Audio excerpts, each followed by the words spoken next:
of today's lesson. You know, I couldn't just let you get away with Path of the Virtuous Man. Thank you for coming. As brothers have said, it's going to be a very serious lecture. It's going to be very long. You all got time? Yes. Okay. We're in very, very interesting times. Again, I'm affirming the fact that in a short while, if the universe is giving me the proper signals, I will be fading from view for a short time. I will be doing private things, but I won't be doing large public events. I think it's time. Everybody hear about this? No. Yeah, I can't shout right now. I have if you want, I could put it up. Okay. I have a very long set of hours to speak, and I have to start off at a jog.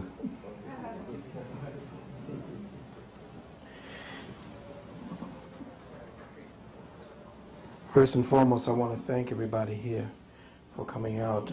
Once again, your support overwhelms me. You drive me. You are my inspiration. You know, the Queen will tell you that I'm up till 3 and 4 in the morning writing, because I'm about to kind of expose a little bit of myself, who I am. And my queens, this is the brother's time. This is for us. I have kind of, taken my, most of my years in life. I think I have been in the process of life. It's really taken me most time to study my queens, the ultimate enigma.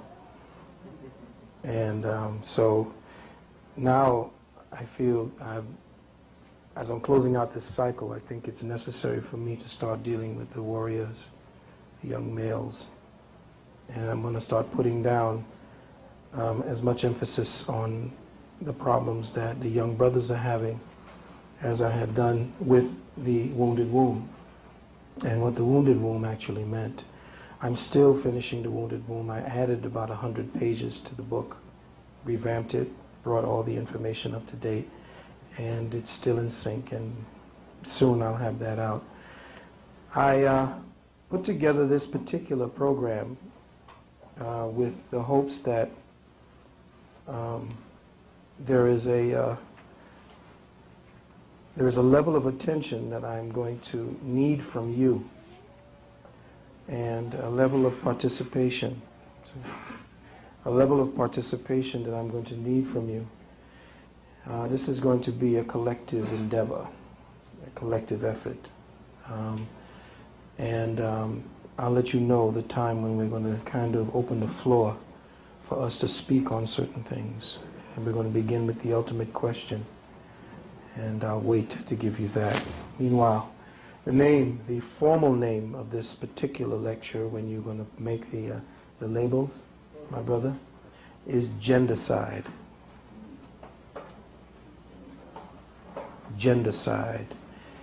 Misandry, or actually demasculating the human equation. This is something that we have not actually taken a deep enough study of. Demasculating the human equation. Part 1. This particular issue will be dealing with the path of the virtuous man as the first phase of our journey on this day-long path. The devolution of men and the covert war on the masculine principle. The saga, in honor, of course, of Khalid, the saga of the persecuted penis. Of course, you know, everything I want to say, I say here, because I want to be correct again.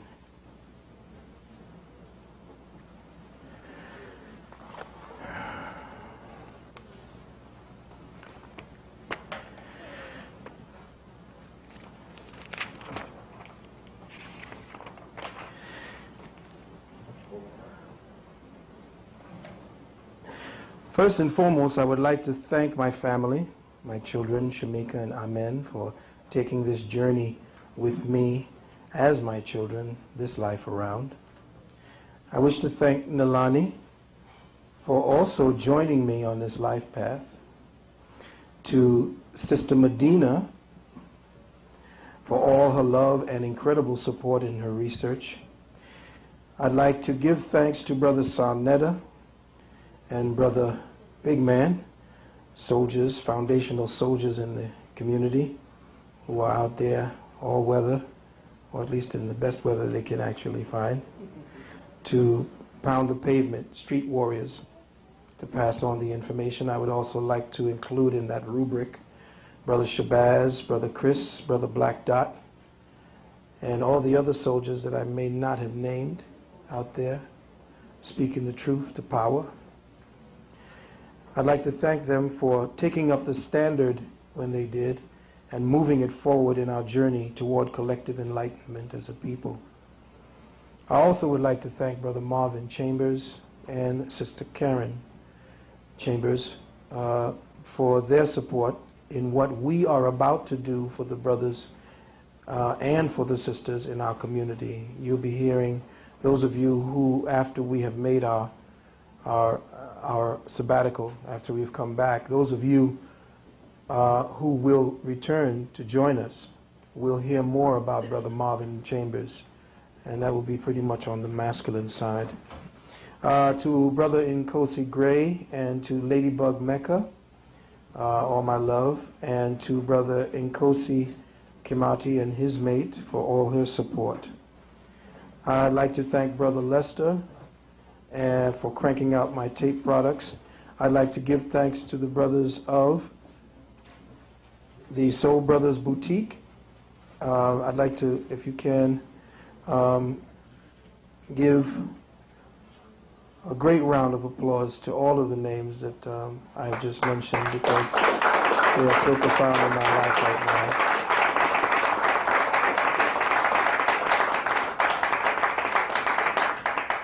And I would also like to make a very special mention to Sister Puma for the beautiful works that she's been doing in the community for us on the Native American, Indigenous American level, which essentially we all are, but very few of the brothers and sisters have maintained that energy to hold that the eagle feather up, to make sure that we know that this land still is occupied. So thank you very much, sister. And finally, to all of you brothers and sisters who reached out to me and my family during that period when my father made his transcendence, thank you from all of us at the Valentine clan.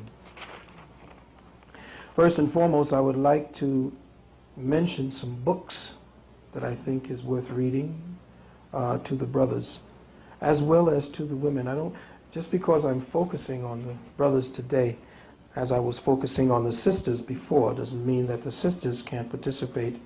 I want you all, sisters, to please pay attention to everything that I'm saying, and do not take it in the negative sense. You know the way I teach, but you know where it's coming from. It's a bedrock of love. I deal with warrior words. I don't, mollycoddle, and I'm not a diplomat. I'm trying to learn that, but in the state of mind that I'm in right now, the adrenaline's flowing. So help me out with that by not prejudging anything I'm saying. Any questions, please. It'll be open later on to the floor. Books for brothers especially, but everyone. Books for brothers especially, but everyone. The War Against Boys by Christina Hoff Sommers. The War Against Boys.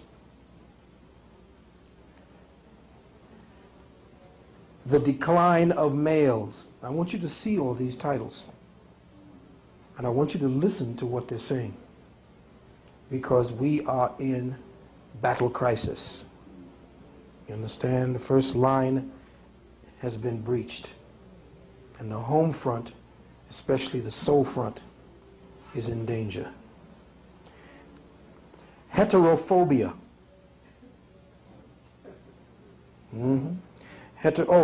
The Decline of Males is by Lionel Tiger. Heterophobia, sexual harassment in the workplace, and the future of feminism, by Daphne, D-A-P-H-E-N, Patai, P-A-T-A-I. The Myth of Male Power by Warren Farrell.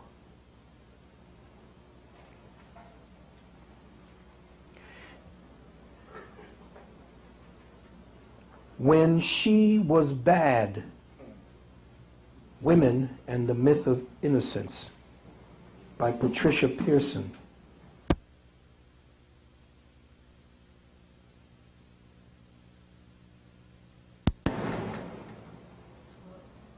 Oh yeah, it's going to come out today.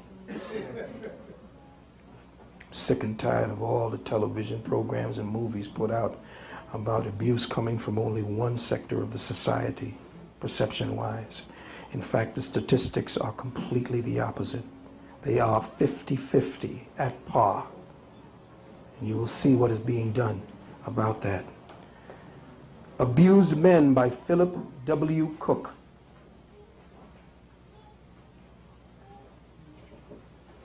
This one was banned by the feminists. It was translated from the German.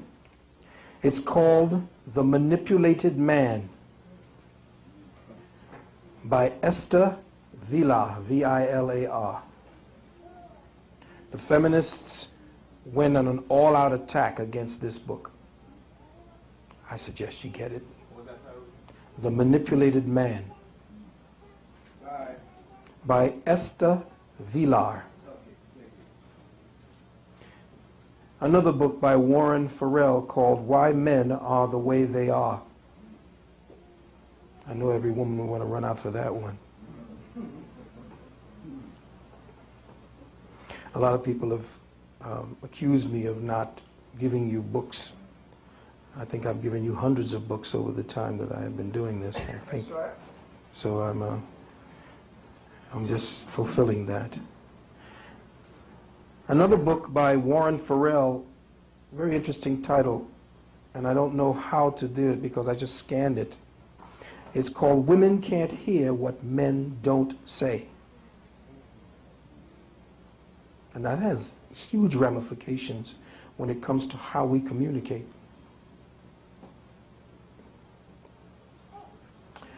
Another one is called Feminist Fantasy. Which one? Oh, I said Warren Farrell. F-A-R-R-E-L-L. The Masculine Mystique. The Politics of Masculinity. That's the same title. By Andrew Kimball. K-I-M-B-A-L-L. Feminist Fantasies. By one of the most hated women on the planet, as feminists are concerned.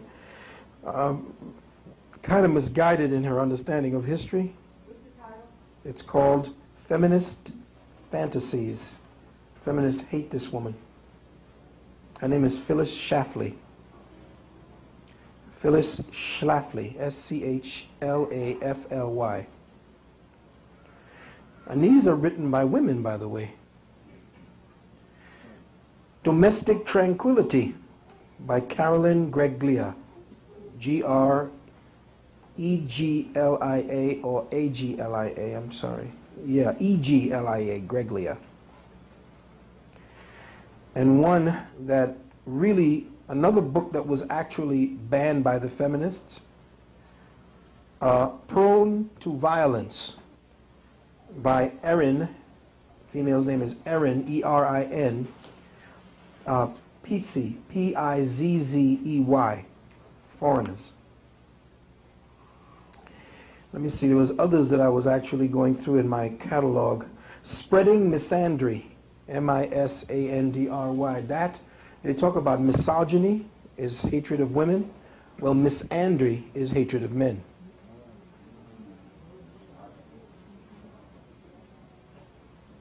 Misogyny is the female. Misandry. You haven't heard misandry in the social lexicon, have you? No. Why not? We're going to find out today. That's by two authors, Paul Nathanson and Catherine Young. The actual subtitle, I believe, if I remember, it was called Teaching Contempt for, I think it's Teaching Contempt for Men in Popular Culture. Teaching Contempt for Men in Popular Culture. There are two other books that I saw as references in my research. It's called The Emotional Terrorist and The Fatherless Society, and these came from Germany. And I don't remember the name, but look under this guy. He did something called The Gender Agenda by Dale Leary, O'Leary, O-L-E-A-R-Y.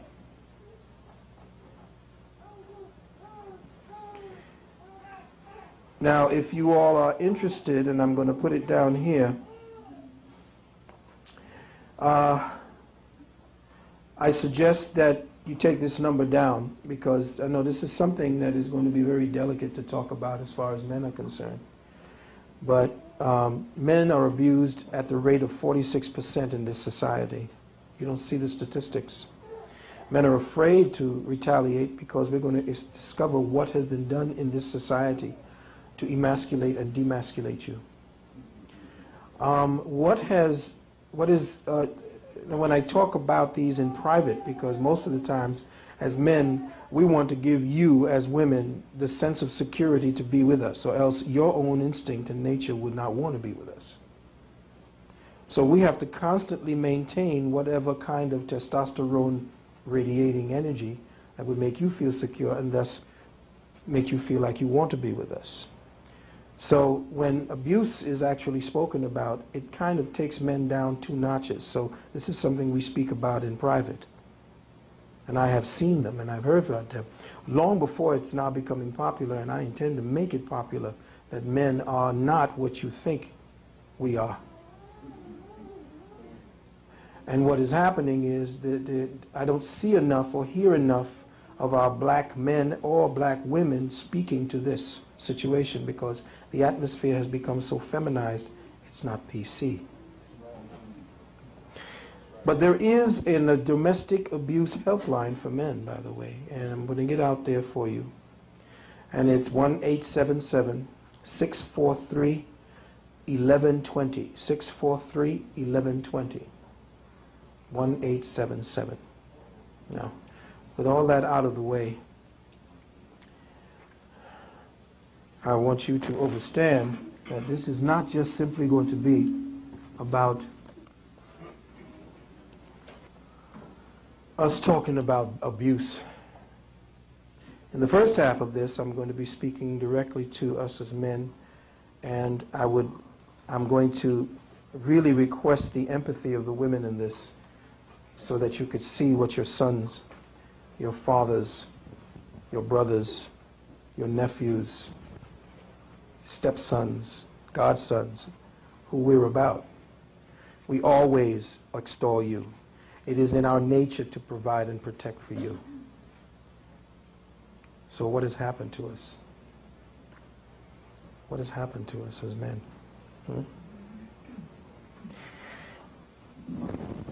Beloved brothers and sisters, as I have said, excuse me, let me get comfortable. As I have said over the past few months,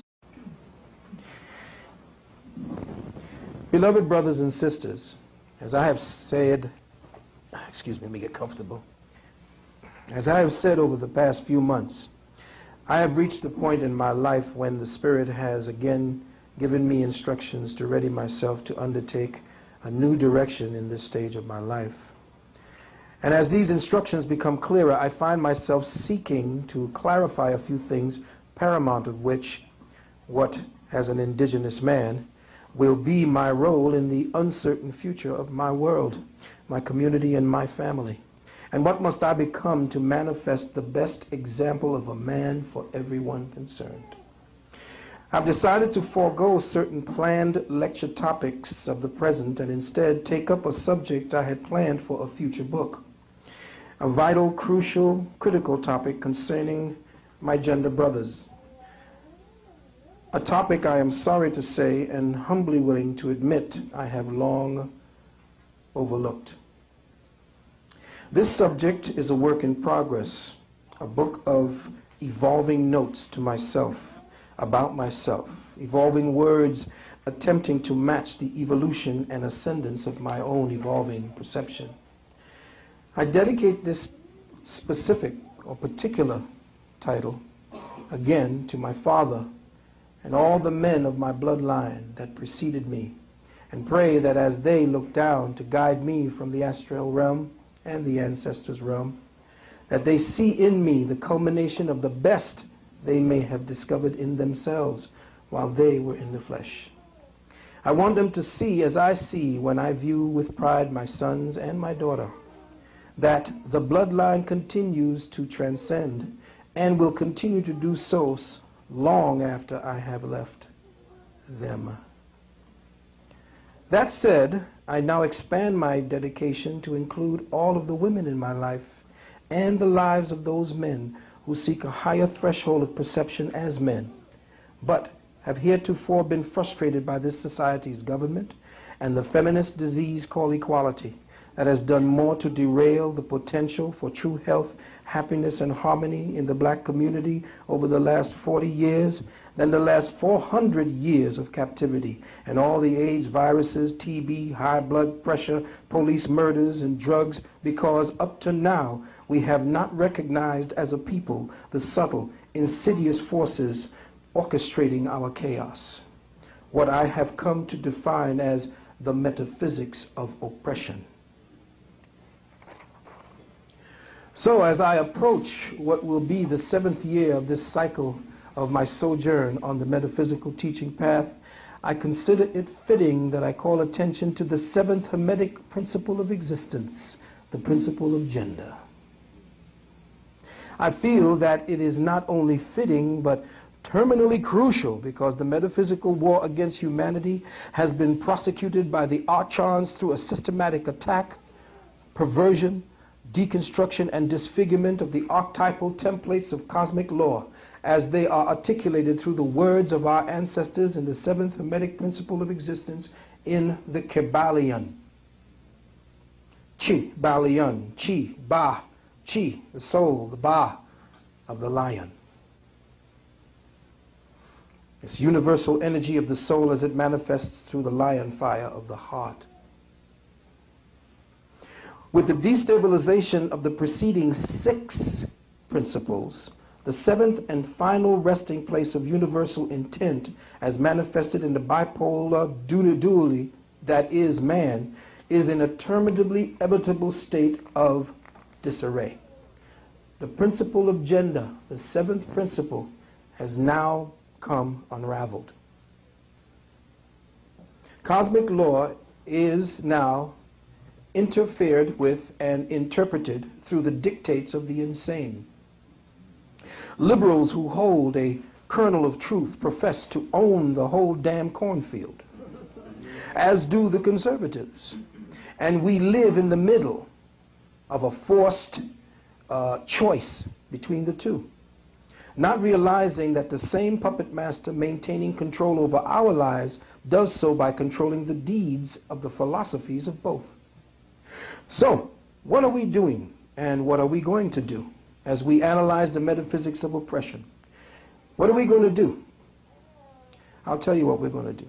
We're going to show you how the puppet master has split the truth into two polarities, setting up what appears to be resonating extremes concerning our socio-political, religious, and interpersonal perceptions of life, which is exactly what they have done to the working perception of the principle of gender and the cosmic laws governing the relationship between the crown of creation, a man and a woman.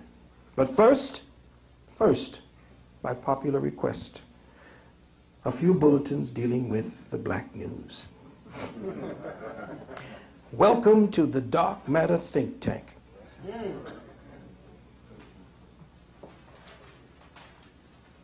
Are we here?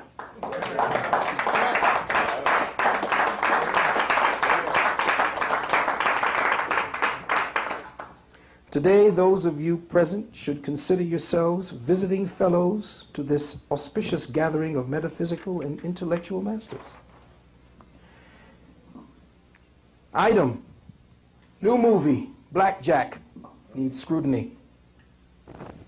It's a cultural pimp musical ripoff. Jack Black, Black Jack. Jack Black, Black Jack. 21, they win. 21 years ago, 1982, the systematic campaign to rip off and replace black faces with white faces singing soul, R&B, blues began in earnest. 21, Jack Black. Reverse it, Black Jack. 21 years ago, music and music appreciation was removed from black schools, curriculums, and the primary school levels. 21 years ago, school stores, musical stores, and pawn shops carrying musical instruments in our community began to be phased out in the greater New York area. 21 years ago, it was surmised after the damage that the Black Power movement did to the minds of the cattle what the music was the force, what the music did enforce. The glue that brought us together was the music. 21 years ago, they began the campaign to destroy it. Jack Black, Black Jack. Black music had to be destroyed or co-opted. They chose the latter. 21 years ago, a new child grew out of this campaign of creative suppression, hip-hop. And since the last generation was deprived of their chance to evolve by way of their legacy, when hip-hop was co-opted over the last 10 years, nothing was being cultivated to take Michael's place, to take Janice's place, to take Luther's place, to take Barry's place, to take EWF's place, to take Aretha's place, or to take Whitney's place. Only bleached out soul-sucking vampires like Brittany Houston, or Brittany Spears Houston, Justin Timberlake, some new 16-year-old British scarecrow named Josh Stone, who they say is poised to become America's newest voice of soul. Listen. When you hear this soulful voice, hard to believe it's coming from someone just 16. It just blows you away that she's saying such death. Move over, American Idol. Look what just came out of Britain.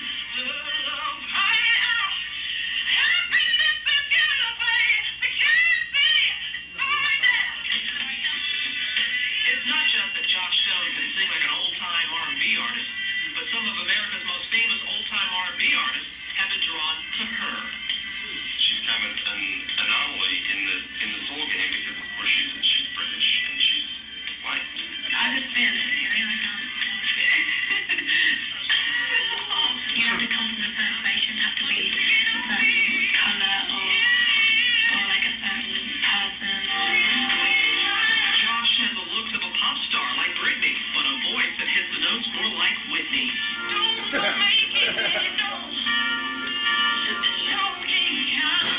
The 16-year-old phenom discovered soul when she was barely out of diapers. The first song I remember really being able to sing really well was the Whitney Houston song, I Will Always Love You, and she was about 5. And I can remember listening to, I thought the CD upstairs, and then I realised that was actually Joss. An American record producer discovered Joss at 14 when she won a British talent show similar. I remember really being able to sing really well was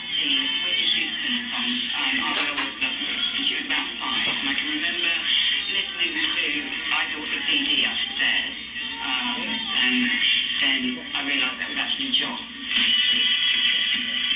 An American record producer discovered Joss at 14 when she won a British talent show similar to American Idol.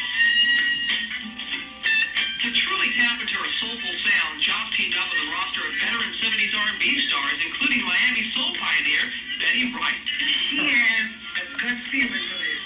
So hey, sky's the limit. Now she's poised to be America's newest voice of soul. Did you hear what they just said?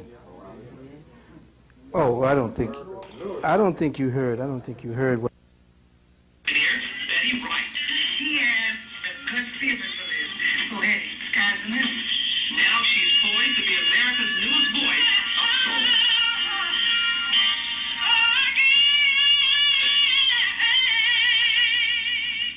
Incredible. Again, Joss Stone will perform live in our next half hour. And I want to tell you that Buck Brides, the TV series, you can see it premieres tonight on the Discovery Channel. Well, I can tell we have a huge... I want you to see it. It's continuous. It's continuous. It comes one after the other until you become part of it and you don't even know you're in it and supporting it. I want to go to the next phase. Listen. Yes, listen carefully. After I sort of felt like, well, you know, you want to be a good sport. And there were a lot of people watching, and then how did I get myself... I want you to listen to the apologistic... I didn't do nothing mentality of the feminists in this interview. Listen carefully. Now, not to say what happened was correct, okay? But understand, when you put yourself there and you go stargazing, now it's their fault. How stupid can I be? All right, let's go back. How did I get myself... Watch her cut her admittance and jump in very quickly to make sure she steers the person who is in conducting the interview is steering the interview so that there's no culpability. Listen carefully. And there were a lot of people watching, and then how did I get myself, you know, at the hotel, and then how stupid can I be? All right, let's go back a little bit. Tell me what happened. Well, I knew. I was interviewing him. He was, and I always thought it was more about power than about sex, and he was sort of messing with my legs, and I think it was more just trying to distract me, left his gold American Express card behind, really demanded that I ring it back, wouldn't trust anybody else with it. I picked up my daughter, which I think probably was, I don't know if it was conscious or unconscious at the time. Called him from the house phone in the hotel, he said, please bring it up, I'm on a conference call, it's really important. When I knocked on the door to hand him the card, he had only a pair of very tight, somewhat buttoned blue jeans on, no socks, no shirt, and said, come on in, lose the kid. And so, I mean, how did I get myself in that circumstance? Now she's got amnesia. How did I get myself in that circumstance? No culpability, no responsibility. Let somebody else answer that question. I can't. Watch very carefully how the mind slips into a place where she knows she will be comforted by that lack of discretion. And it would all be falling on him. Not saying that that was correct. I'm saying that's usually the slant of the narrative to shift the weight of blame. How could that have possibly been? Who are they talking about? See, the women knew. Okay. Watch. I had told somebody about it off camera years ago. I never said anything about it because, as I said, I thought it was stupid, not dangerous.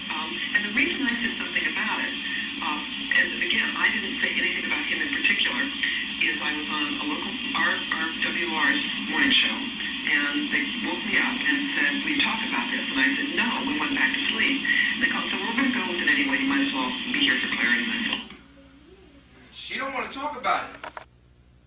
Go with it anyway. It's juicy. okay. My producer, the tone of the conversation was light. A couple hours later, my show, which is nationally syndicated, my producer said, "Do you want to talk about this?" And I said, "No, I really don't." Which I think was my speaking, the light, the on-air light goes on, and all of a sudden I find myself not talking about him. I never referenced him, but the notion that somehow when a woman accuses a powerful man of any misconduct, it's assumed she's a liar, a slut, has something to gain from it. Has that fall out from this? Oh, yeah.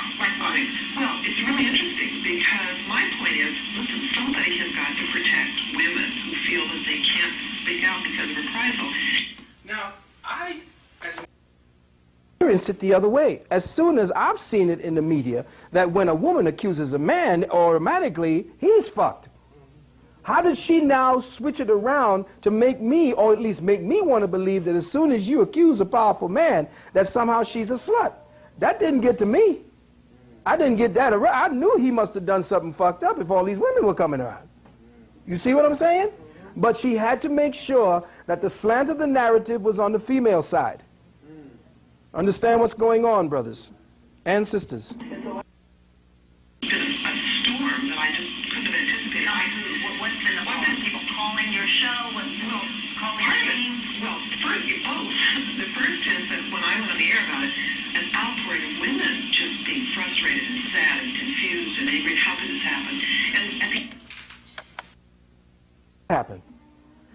You went up to his hotel at night, 1 and 2 in the morning, to give him back his card that you could have mailed or sent a messenger with? But oh, mea culpa, maxima culpa. end of that time, men, women are sending each other the wrong signals. Women have to be aware of red flags earlier and say no. Men have to really be willing to ask. I actually wrote Arnold Schwarzenegger a letter earlier and say no. Men have to really be willing to ask. Women are sending each other the wrong signals. Women have to be aware of red flags earlier and say no. They teach you that shit? From the time you are this long, hey, I taught my daughter that. Red flags, she has to become aware of red flags. A grown woman has to now find out what the man's, the first thing you learn when you turn 13, what the man's after. Your mother teaches you that. Keep your legs crossed. That just somehow evaporates when you become a woman and you decide to go and sneak into and see a powerful man. You starstruck. All of a sudden, everything your mother and father taught you goes out the window, and you have to be taught when to see red flags. Give me a...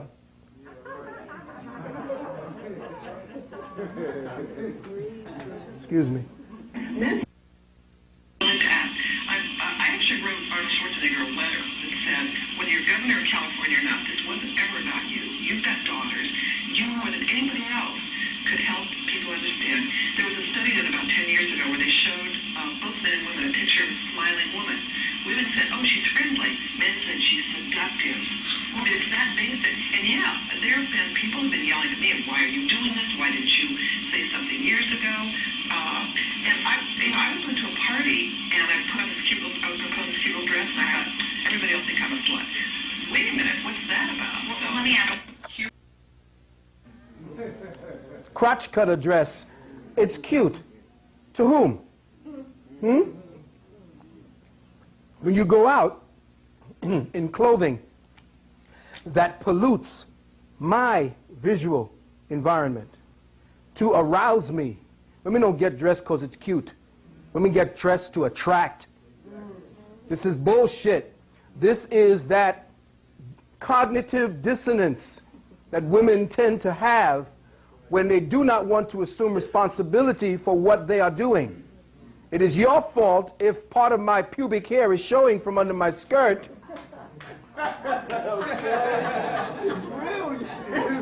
I want you to understand the logic that we have to deal with. This is not, it's cute because we're now playing it because we know who we are here. This is not bashing time. This is about think tank time. You see, that's why I tell my daughter from the time she was young, when you are with your boyfriend, you make sure that you are modest and that you're... I want you to understand the logic that we have to deal with. This is not, it's cute because we're now playing it because we know who we are here.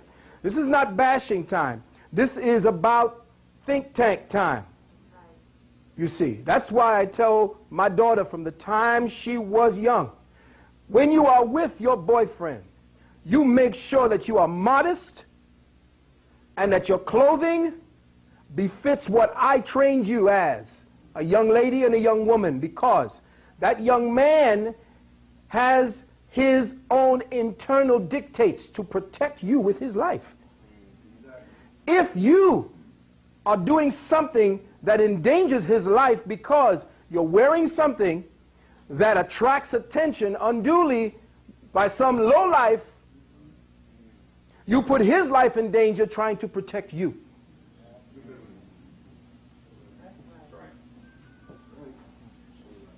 Mrs. Schwarzenegger behaved badly toward women in the past. Is that enough for you? Do you want to hear him say something more? Do you want to hear him apologize for each of these things that he's been accused of, if in fact they are true? What I would have liked him to say at the beginning is, look, I've been a bad boy in the past. See, now the mother takes over. She is now, by third and fourth, by proxy, chastising. I've been a bad boy. Oh, the bad girl didn't come into it. I've been a bad boy at 2 o'clock in the morning. What signals are you sending to Arnold when you're coming to his house at 2 in the morning? times have changed. I am now ascending to a position of great power and But that's authority. pretty vague, and that's sort of what he said. Well, no, but he did say to begin with, and he is still alleging that those 6... See, He is saying now, I've done it. Sorry to all the women who I've done all that things to, whatever it is I've offended. Matter of fact, I put my own apologies to women in front of Wounded Womb, if you read it, and said, if I have offended you, whatever it is, you know, mea culpa. But what she wants, she says, is that enough? She wants castration. She wants him to hold his dick in his hand and say, I am so sorry. You have to remember that the feminist hates men. I don't care what you tell me about what has been gained for women. We understand that. But feminists who have led this charge hate men. And the reason why I'm saying that is because as I investigated it, and I'm Libra, I have to deal with balance. I always seek that. That's what pains me. It pisses me off because my nature always, I don't care who you are, good friend, bad, I mean, if you're my closest friend, if you're wrong, I'm going to tell you. If I wait a distance, I will try to tell you, listen, nah, here's what you need to be doing. And when I keep digging deeper to try to find out what I need to tell my brothers, this fucking feminist keeps coming up. She keeps coming up, and she's not a she.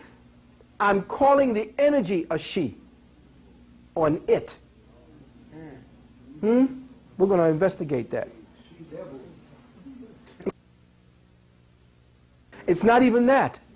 We're going to find out what it is that impedes. But you see, first and foremost, we're going to go through this. Where there's smoke, there's fire. And, I mean, he knows. And does he remember any particular woman? It would not surprise me if he doesn't. I do believe he thinks he's being playful, but it's not playful. Cat and mouse feels real different to the cat and the mouse. And I would like him to say, it's not only me, it's all men. Listen now to how the feminist now pushes the agenda across by calling, I want you to understand, my brothers, that the war is subtly being waged on a level that you just may not even be paying attention to it, because you see, as men, the little things you don't pay attention to. The woman is extremely good at detail. That's what I learned from her. You understand? That's why my work became so, that's why they used to call me the right and exact Reverend Valentine. Because my mother and my girlfriend, they all used to do things to make me make sure that if I did second guess shit, did I think of that? She keeps me on guard, and that's what she is supposed to do. She is supposed to help us micromanage ourselves, because she is the creature of detail. But when it reverses and turns into the feminist energy, okay, now we're going to go. Listen now to the same girl we talking about. This is Josh, or Josh Stone, is about to, or poised, remember, to take money from Angie Stone. And I want you to listen to what it is that they are saying is poised to take over America. Well, we should all have attended to this big bang thing. Huge, as we say here in the States. Huge. You're wonderful. For her debut Black woman, by the way. soul session, Listen up. singing Super Duper Love, the Super It's Duper. called Super Duper Love. I want you to hear that you got to know that this is a white boy who wrote this. And black people, well, I just want you to listen to it. Tell me if you can actually see how many musicologists we got here. Okay. How many musical historians who remember the passage of music that it came from the African blues? You studied it, right? As a matter of fact, they're doing this heavy show on 13 with Clint Eastwood, but he loved black people. All right, well, check it. I want you to listen to this. Thank you.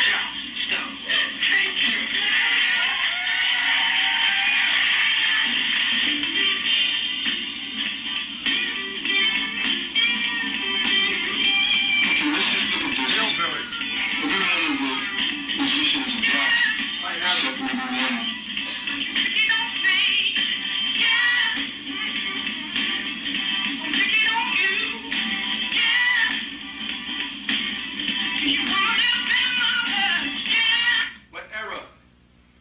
Early 60s, 70s. What part of the United States? Yes. Good. See, I love it. Come on, think tank. Yes!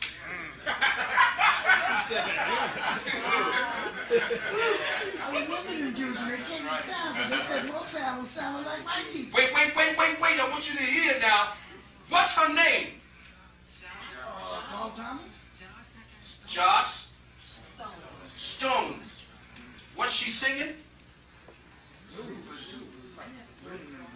No. What was the style from? With Memphis. What's Memphis? Oh, no. Oh, no. Memphis. Go back. Back. Who? No. Back. Back. Back. Back. Back. Yes! Oh, Memphis! Oh, my God! Oh, he kept saying back. All right. Understand now that white people are going back to your holy grounds, and they are picking up the sound frequencies necessary for them to adjust whatever little bit of artificial melanin they got through the music. Remember, I told you, in the 60s and 70s, the music are what motivated us because it came from our souls, and it was what the cosmos gave us as the adjunct to our drive towards freedom. It had to have music to it because we were in tune with the music of the cosmos. So what do you do if you want to circumvent a movement towards liberation? You co-opt the music, the frequencies necessary to hold that frequency in place. When Malcolm was out, when Martin was out, the music was there. A little bit more and I'll show you.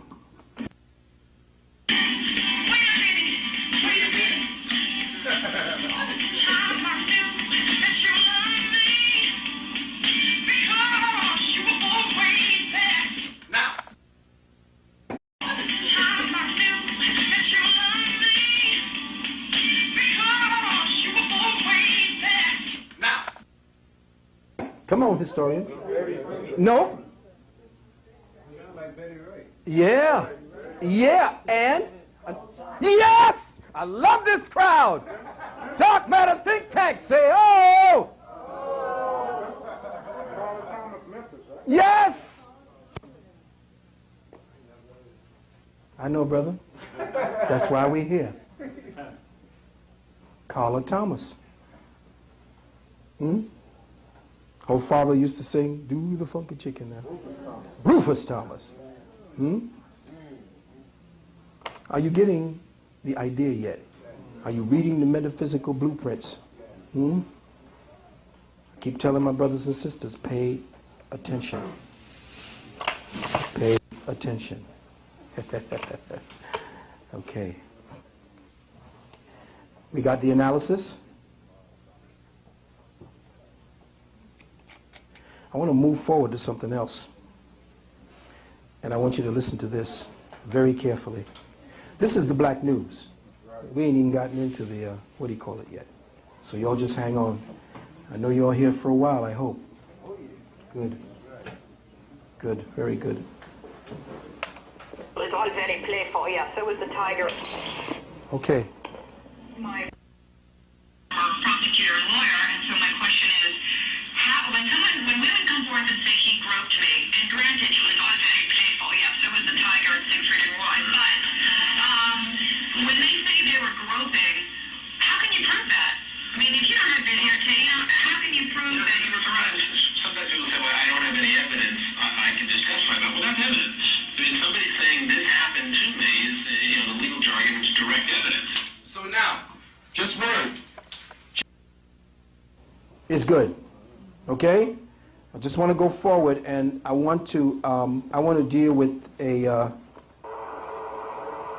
incredible feminist think tank that speaks to the most trivial and bullshit matters that our society can muster enough commercials to support. Listen.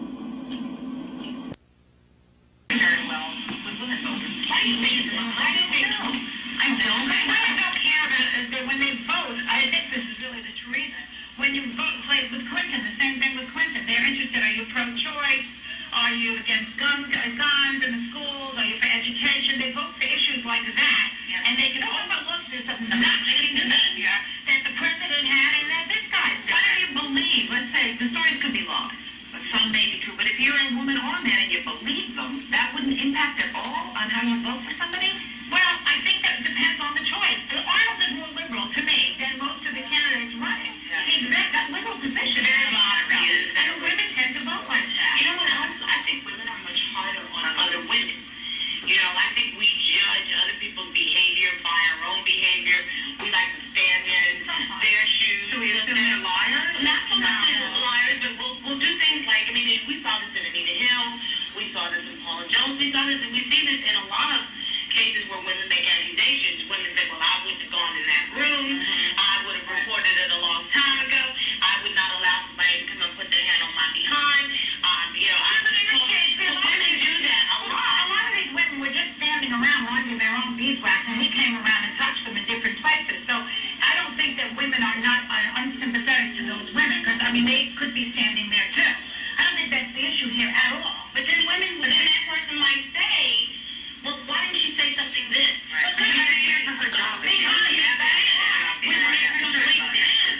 it makes sense as we do a discussion, but I'm talking, you asking me, shouldn't they let off the hook? And neither should Clinton have been let off the hook. But if I say to you, Meredith, because you're obviously the father here, right? If I said to you, would you vote for somebody who was who groped women, or somebody who was not pro-choice? Who would you pick? See, that would be a tricky one, wouldn't it? If the guy who didn't grope anybody was not pro-choice, would you vote for him? But he didn't grope anybody. By the way, nobody's come out and said that he actually had sex with them. So the girl, obviously, the ones he slept with are pretty happy about it. Check the logic.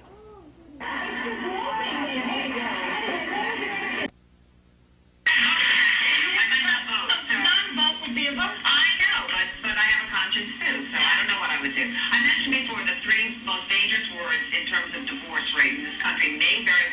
it's a girl. Because I want you to listen to this next segment because this is crucial. divorce rates all around the world, and they found that in families with a girl, the people were much more likely to divorce than families with a boy.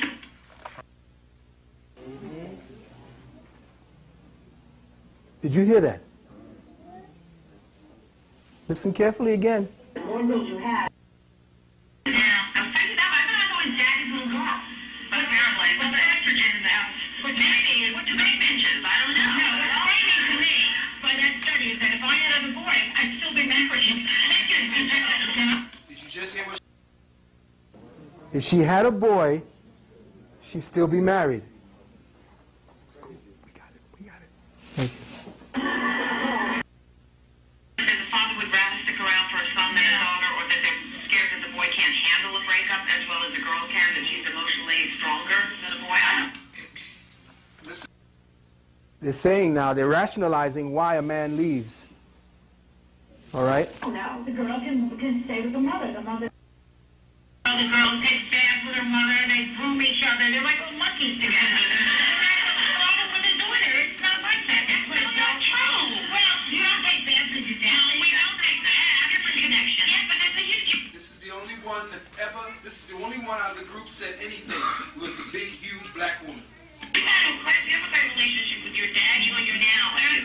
Okay. Yeah. I had a great relationship growing up with my stepfather. Yeah. I mean, the best thing that ever happened to me is the reason that I'm not saying you don't have a great relationship with the father. I'm not talking about that. But he would never leave. I mean, his girls are his life. Now he got grandsons, so we've been replaced. See, now he has grandsons. He done kicked her to the curb. That's what they're saying. I want you to pay attention to. In effect, I did my research on what they did their research on, and guess what? It's real. And we're going to investigate that and how that relates to us as men. Okay? Now, moving right along with the black news, I think you were around when we told you like 3 or 4 months ago, well, even, no, it was earlier this year, that they were getting ready to come out with the new money. That's my son, everybody. Everybody give it up for him. Thank you.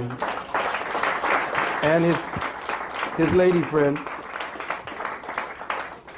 Thank you, son. He came through with Demolition Man for me. Give thanks.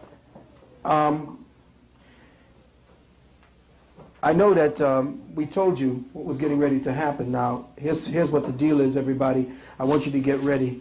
I've been keeping my eye on the market, and the word is that this multicolored money is going to be depreciated by 50%. The multicolored money is going to be inferior to the euro dollar now. They want to put the $20 bill into circulation. But check it now, the $20 bill in circulation at this point is to get you conditioned to deal with all the rest of your currencies like this. Because in the next 2 to 3 years, they're supposed to move in with the 5 and the 100 and the 50s. But this 20 is supposed to be the new, if you accept this 20, here's the deal. If you accept this 20, listen carefully, you cannot exchange this kind of currency for any other foreign currency ever. Let me just say this again to you. You cannot exchange this new currency for any other currency outside of the United States of America. In other words, you are going to be effectively sealed within your own borders so that you cannot trade outside of the borders that this dollar restrains you to. Therefore, you cannot deal with an international financing, trading situation unless you go through a whole lot of different routes and actuaries and all that. Let me just say this again to you. You cannot exchange this new currency for any other currency outside of the United States of America. In other words, you are going to be effectively sealed within your own borders so that you cannot trade outside of the borders that this dollar restrains you to. Therefore, you cannot deal with an international financing, trading situation unless you go through a whole lot of different routes and estuaries and all that. Understand that we are being herded into a framework for lockdown. We already have in place the places, the camps, the thatch houses that can hold up to 10, 20, 100,000 people on these military bases that they closed. Now, why can the government now institute situations where they can herd the people? Why is it that the government can move in now and take your children, and even you? Why is that? Well, I'll tell you why it is. The men, we have lost manhood. See, men who are free thinkers won't take no shit from no government. Understand that men do not allow their families to be broken up. Men do not allow their children to be taken from them by any agency of the government. Men would not allow no court standing before no white man or black man to tell him what he needs to do with his family. If you fucking up, then we have to deal with the conditions that have created you this insane chaos in your family. And then we work it out amongst the men. But the men had to step forward and make sure, as we did back in the days, that they weren't abusing their wives and their children. But we don't have that collectivity anymore.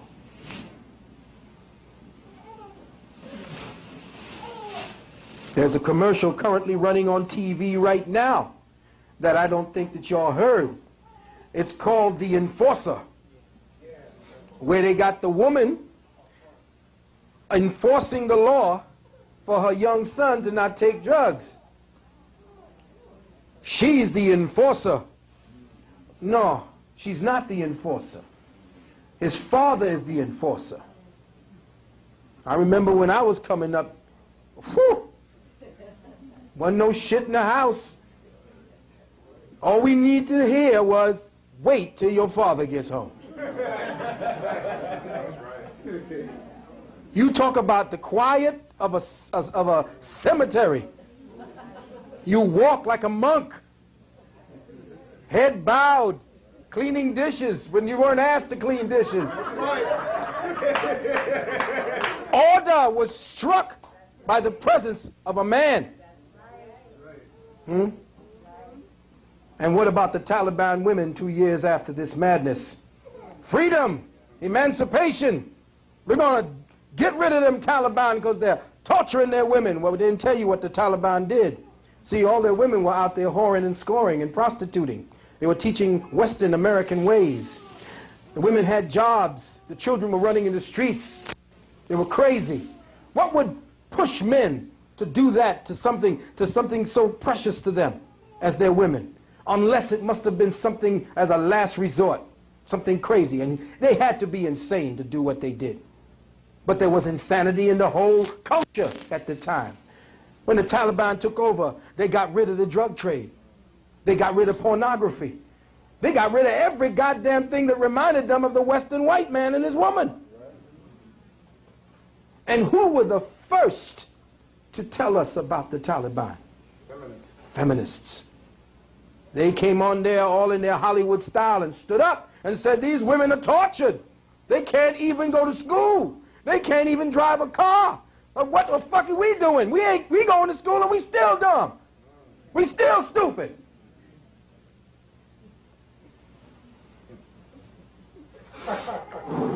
Breathe. Item. College seniors sodomize their freshman counterparts as a hazing ritual. What kind of shit is that? who is guiding these young men into thinking that that's somehow an initiation that they feel they need? That's what the Greeks used to do. Huh? Ain't that what they do in college? They become Greeks.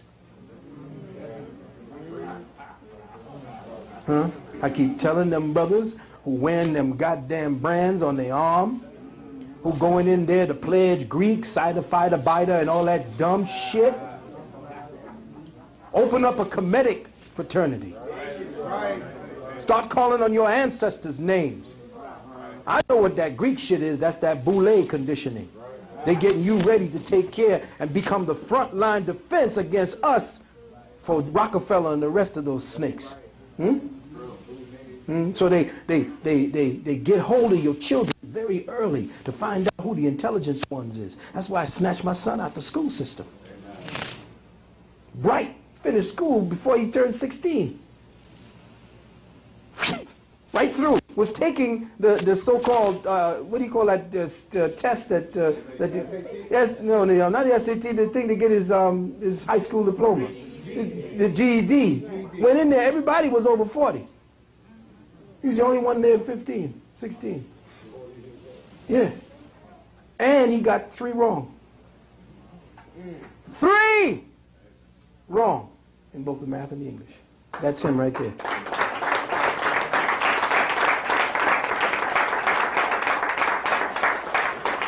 When they attacked my son in the school that you know he was sent to because the family wanted to deal with an experiment, when they attacked him that day in the cafeteria in front of the teacher, and the teacher with no ball sitting there watching that happen, first thing I did was to take him out of the school, put him in Moses Powell School. Now he's dangerous. And I homeschooled him. Had to go up against BCW. Brought BCW into my damn house. 2 women. 2 women. When they came in there, they saw 20 candles lit. They saw pyramids hanging. They saw Kemetic statues. When they walked in, they couldn't help but surrender. When they left, they said, "How can I join?"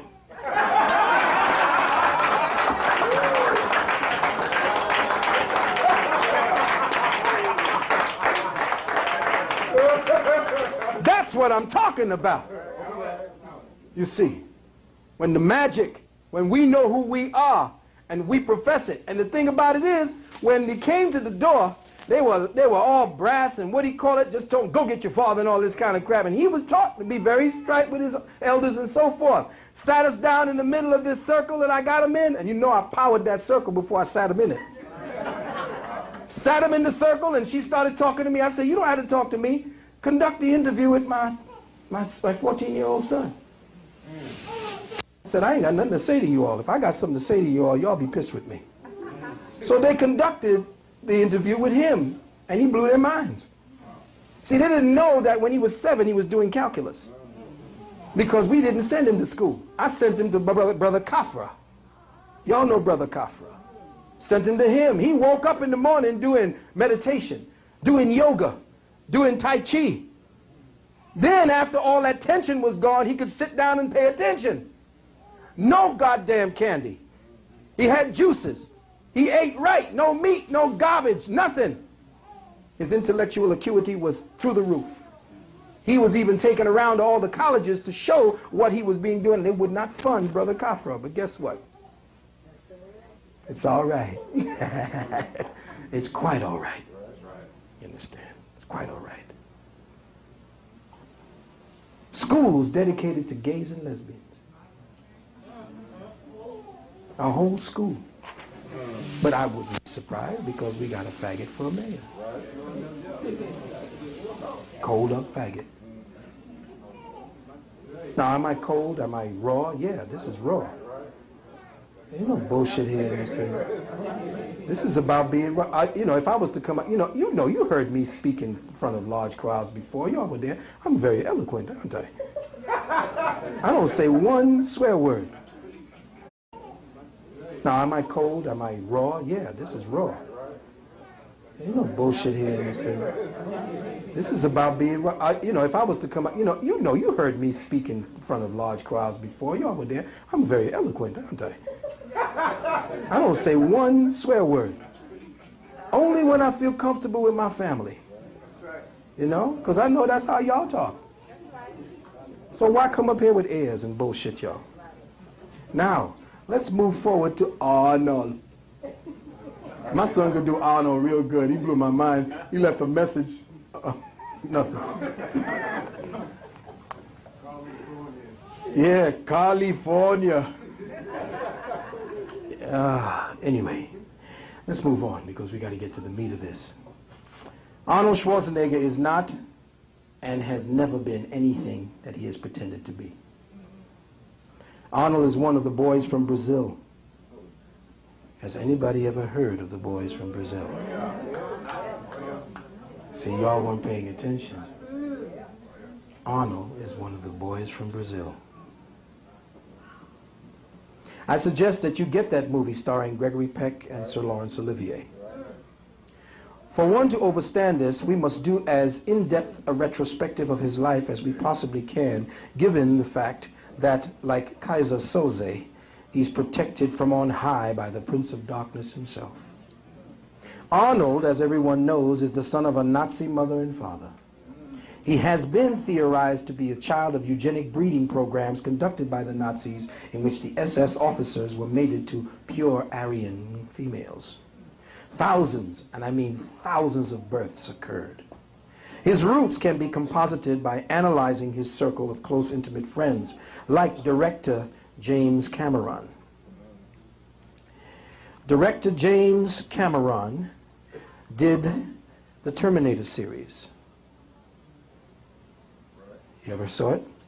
Director James Cameron did Aliens. Okay.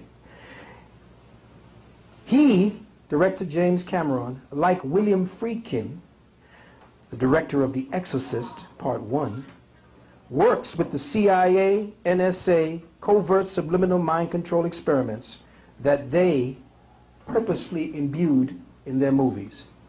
The Exorcist was an experiment in mass crowd mind control. When you get the original version, it has essentially all types of subliminal, subsonic embeds of terror, of murder, of pigs squealing as they're being slaughtered, as gorillas are crying out, children.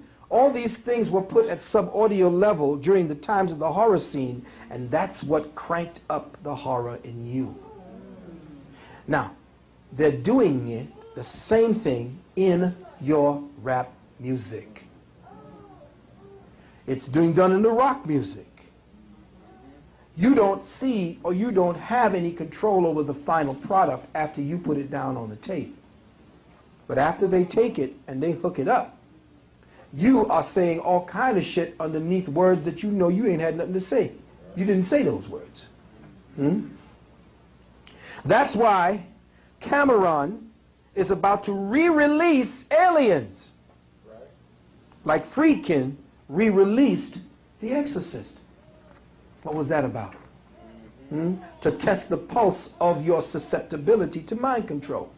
Because thousands, millions of people went to see the new version of The Exorcist with new clips that they had put in.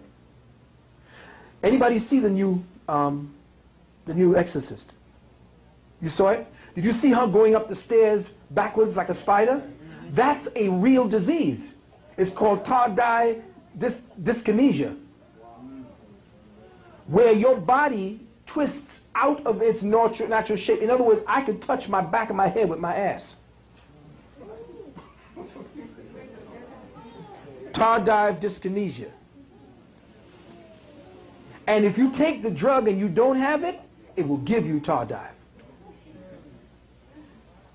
Okay? Arnold, an airhead weightlifter on drugs with a Nazi family, just so happens to marry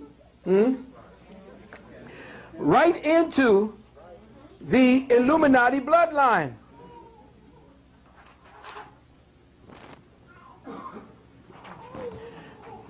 Accident?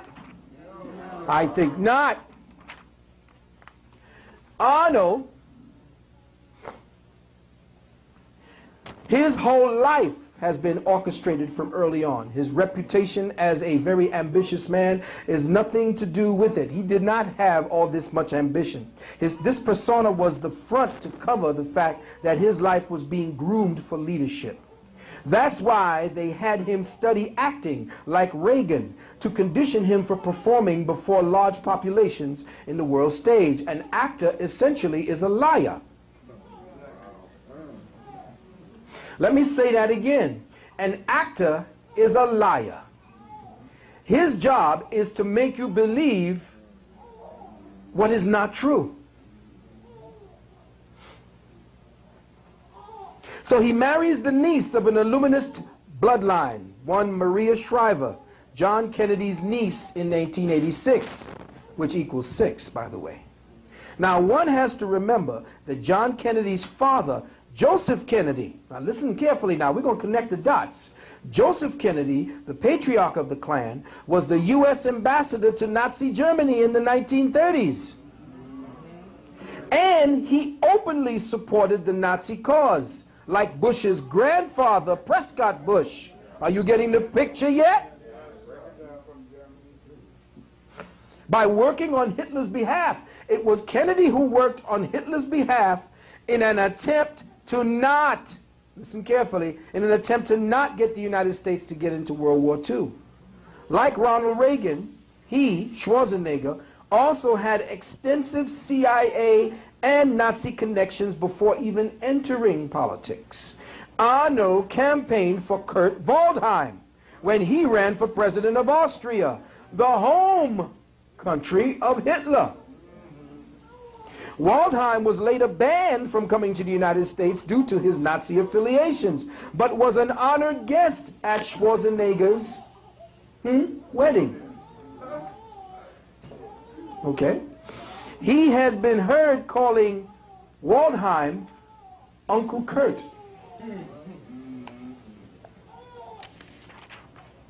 Go to VikingPhoenix.com. Listen carefully. I'm going to give you something to go to. Viking Phoenix, VikingPhoenix.com /news. Okay, we're going to wait until she's fed. Okay, it's all right. That sounds like I'm either hungry right now. Feed me. You get to learn the actual language after. No, that's tired. Oh, give me food. Move, mama. See?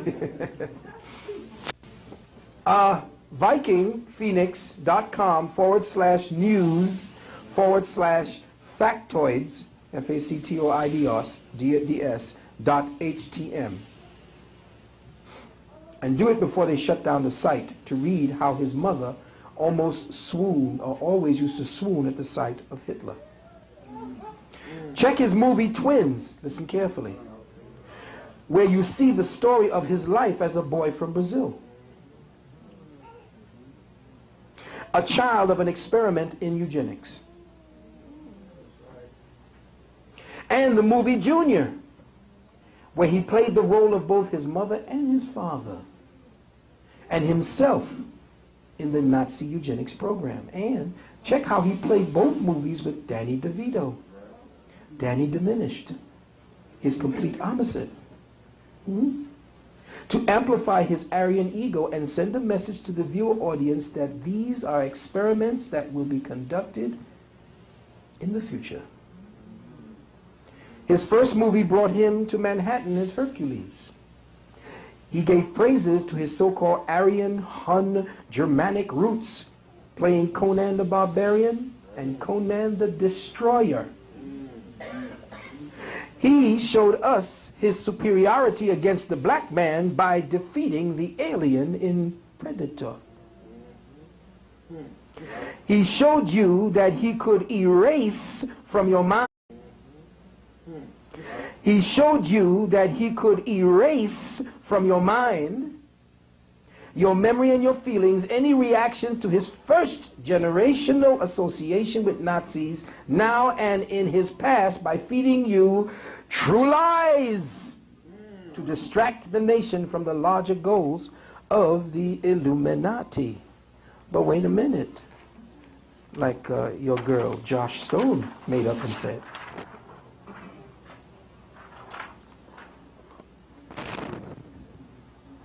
Who produced the flick?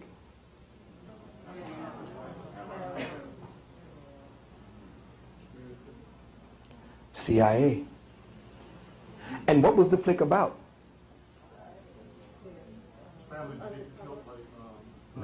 No, that was collateral damage. Ah, yes. He was undercover. He was working as a regular family man. Even his wife did not know. Right? Came home every day, chilled, and that was it. And what did his wife say after he was wiping out all these Arabs? I married Rambo. Remember? Then the wife became that. Ah. Oh. See, already we got you with total recall because that was the California recall. Oh yeah. We're just telling you his plan, his life has been mapped. He's giving you stories that was conditioning you to love him in all of the situations that he had, because he has now convinced you that he can overcome anything that you say is the obstacles to your path. That's why this jackass has invented him up and delivered him up as governor.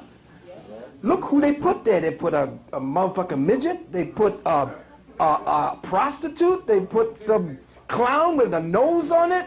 They got, who else?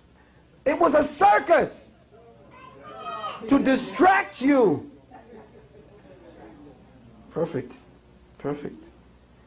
And as your governor, Terminator, you are about to witness the collateral damage to California now that the running man successfully won his race for political office. California is in for a big chill now that Mr. Freeze is in town. But he's not done yet. He wants to be president. Nonsense, you say. Well, you made him governor. That's easy. How did he become governor? Well, the selector elite met with him at Bohemian Grove. He's a member of Bohemian Grove. Robert Schultz, former Secretary of State, gave Arnold the go-ahead. Schultz told the San Francisco Chronicle, and he also gave Schultz also gave Bush the green light to become president after they met at Bohemian Grove. But to be president, they say that you have to be, the first thing you have to have is the Jewish vote. You have to be a natural-born citizen, of course. You have to have and be part of the bloodline. So how does the son of a Nazi and the current friend of a Nazi get the Jewish vote? How does he even marry into an elite bloodline unless he is also part of an elite bloodline? And they're trying to minimize his true Nazi roots. I don't even believe that the father they say he had is his father, just his surrogate. That he was told the same way the boys from Brazil were handed to surrogate parents to raise.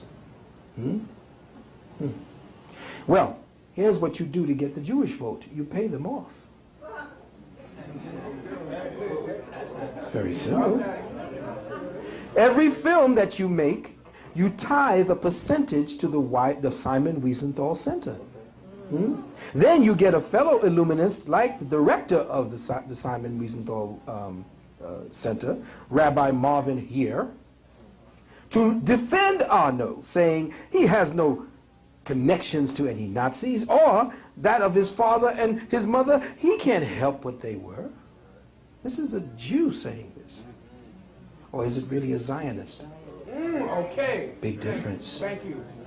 And I told you before that the Zionists were working with the Nazis to set up where? Israel. All told, you give about $5 million to the Jews and you get, are you ready, the highest award that the Simon Wiesenthal Center could give, the National Leadership Award. Hold on. The National Leadership Award in 1997. Imagine Jews giving Nazis National Leadership Awards. And how do you work out the sticky little point of not being born a citizen when you want to run for president? Simple. You just get Representative Darrell Issa of California to spend $1.5 million to put the recall election on the October 7th ballot, and you get elected governor. Then, with your chops salivating, you get an old friend named Senator Orrin Hatch of Utah, to draft a proposed amendment to the Constitution where anyone living in the United States for 20 years and has been in the country for 14 years can be elected president. Well, by golly, wouldn't you know it? Your good friend has been co-authoring a bill, a joint resolution to amend the Constitution. On July 10th, Senator Orrin Hatch quietly introduced what he hopes to become the 28th Amendment. All right? Turn on the TV there for a minute, and I want you to train your cameras at a specific point, put up the sound, and I want you to see how they have mapped this man's life in a movie called The Demolition Man. The Demolition Man. For quite some time now. I have in fact perused some... Anybody ever see Demolition Man? All right, put your hand up. Who was he fighting? Who was the baddest motherfucker at that time? Wesley Snipes. Your hero, your more. Right? He didn't take no shit because you were coming into his country. All right? Turned him into the most... He was quintessential evil. There was no redeeming with him. And he had to be a black man. Item, question. This movie takes place when? In the future. This was back in 1992 or 3? Back of the box. Eyes not good. Get some younger eyes. 1993. 22. Remember the number 22. Very powerful in occult Illuminati. Why is it 22 a powerful number? Master number, why? It's double 11s. Now, when did it take place? In the future, check. What happened that woke up the two of them? Why did they wake up? Because some people in the underground, they wanted to get rid of the real people. Remember the people who still had their own organic energies, they wanted to grow their own food, the whole 9 yards, check? Remember now, where did it take place? California. Now, how in the hell in 1993 did anyone know that in California they would be speaking about Arnold Schwarzenegger being the president of the United States? And then he so happens to just last week become the governor of California? I'm conspiratorial because I'm a code breaker? And you putting the shit out there for me to study? And then you got the 1,000-headed ass, it's like... Dark matter think tank. None. Now we're going to deal with the Matrix 3. I know y'all going to be around for that one. Dark matter think tank. None. Now we're going to deal with the Matrix 3. I know y'all going to be around for that one. Get ready, because the Trinity turns. Let me say that again. I'm giving y'all clues. The Trinity turns. So, what am I saying here? How many people saw my lecture on synthetic synchronicity and how people are not clear as to how those who are the puppet master are writing scripts that you are following. Remember, I told you, synthetic synchronicity is not synchronicity based on cosmic synchronicity the way our ancestors dealt with it. Being in tune with cosmic synchronicity keeps us in tune with the movement and evolution of the cosmos. When you are shut down from cosmic synchronicity, you're dealing with artificial or synthetic synchronicity, and now you have a lesser God. That's what you are, children of a lesser God. Now you can't speak, you don't know how to communicate anymore. You can't read the signs, because no longer are you tuned in to the cosmic synchronicity. You are dumb. You are deaf. And is not the cosmic synchronicity music?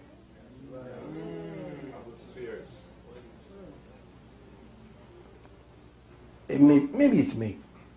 I don't know. Maybe it's me. A few more things about Arnold.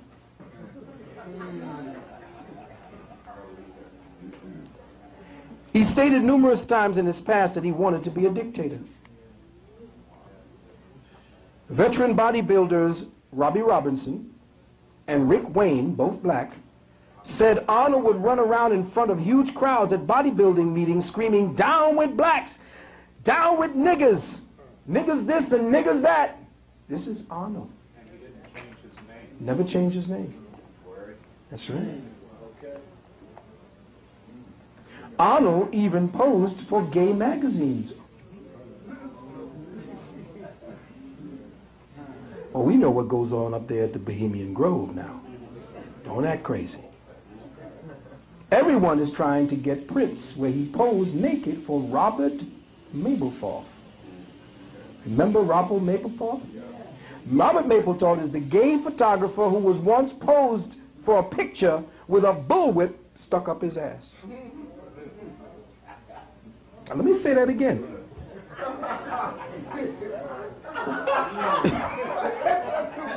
Robert Mapplethorpe posed with a bullwhip stuck up his ass.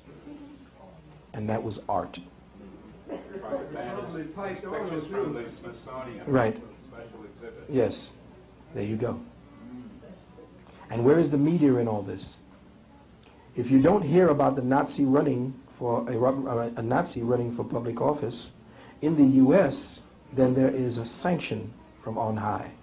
Again, he has also been seen with Warren Buffett, the master Satanist and ritual sacrificer of children, who is called the Oracle.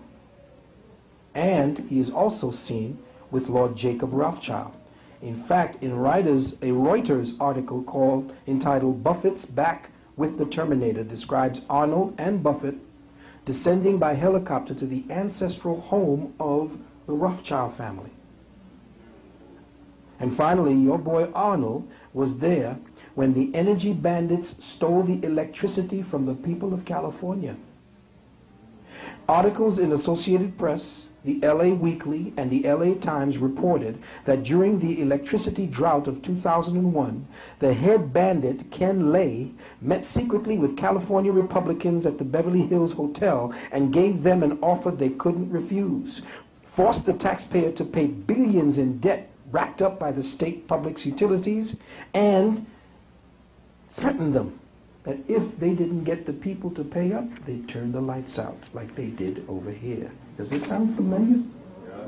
And you guessed it, Schwarzenegger was part of the closed-door meeting where convicted junk bond bandit Michael Milken and other robber barons schemed to keep deregulation going as a policy of law. And that, ladies and gentlemen, is but the tip of the iceberg of this very. Just know that you don't let an actor, some dumb bodybuilder, into a meeting of the Energies Commission to decide what it is you're going to do about the future of the lights to California, unless he was there to learn how policy was done in California because he was getting ready to rule. Now, Closer to home, a more immediate and dastardly act was perpetrated on us by certain members of our community. Certain bastards. One of the newest members on the path of evolutionary self-enlightenment, one of our most honored brothers, one of the most incredible minds that we have ever had visiting us from the motherland, was verbally ambushed on the airwaves this past Sunday on KISS 98.7 FM. And during the show that aired at 9 o'clock, I don't know, what was the show named again? Open line. The Open Line. Yes, 98.7 FM. Now, from what I understand, because I don't listen to that bullshit, I have been, I just want to, but before we go forward on that, I just wanted to kind of bring you up to date with certain things that is now coming out about Arnold.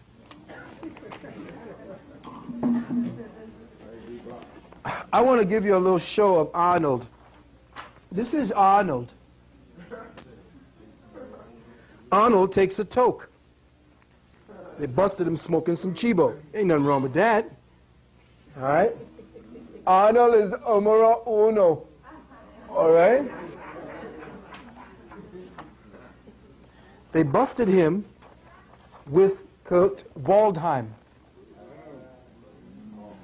Uncle Kurt. Known Nazi. Known Nazi. And he also supported the then member of, I think it was the Freedom Party of Austria, whose head was a Nazi. Okay?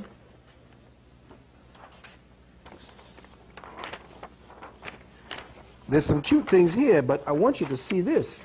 Now, I don't care who you are, you're not going to get a chance to stand next to this man if they ain't got no plans for you.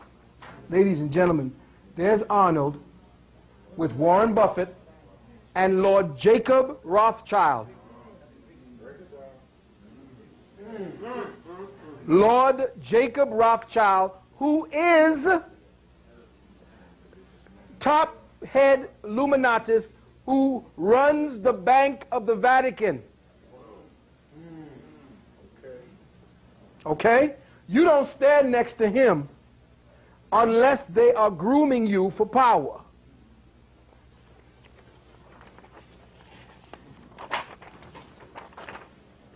Here are some very appropriate things that I pulled down from the net, which is very interesting. Right? And finally, you saw Arnold pointing in the last flick. I think here's what they have been actually grooming him to actually be in the future. Because did you see at the last one he said who he admired? I think this particular picture is extremely vibrant. I want you to get used to that picture. Because the smiling, friendly, what was the one he played when he took care of children again? Kindergarten Cop. That's who he is. That's who his family is. That's who his legacy is. And get ready now for every neo-Nazi knucklehead in the motherfucking country to stand up. You understand? And start asserting themselves. Because it's getting ready to start. Huh? Oh, yeah. He wants it. All you got to do is put a little mustache on him. But you see the American flag is superimposed on one side, and you see the flags of Nazism. He said one of the things he's going to do is start making the Indians pay taxes. Oh, yeah. Oh, yeah. He said that outright. That's right. So you know he wants, you see the flags of Nazism. He said one of the things he's going to do is start making the Indians pay taxes. Oh, yeah. Oh, yeah. He said that outright. That's right. So you know he wants he wants the reservations to start giving them excuses so they can come in. Ladies and gentlemen, 98.7 KISS FM with Entume, Judge Pickett, Bob Slade. And I got something to say about it.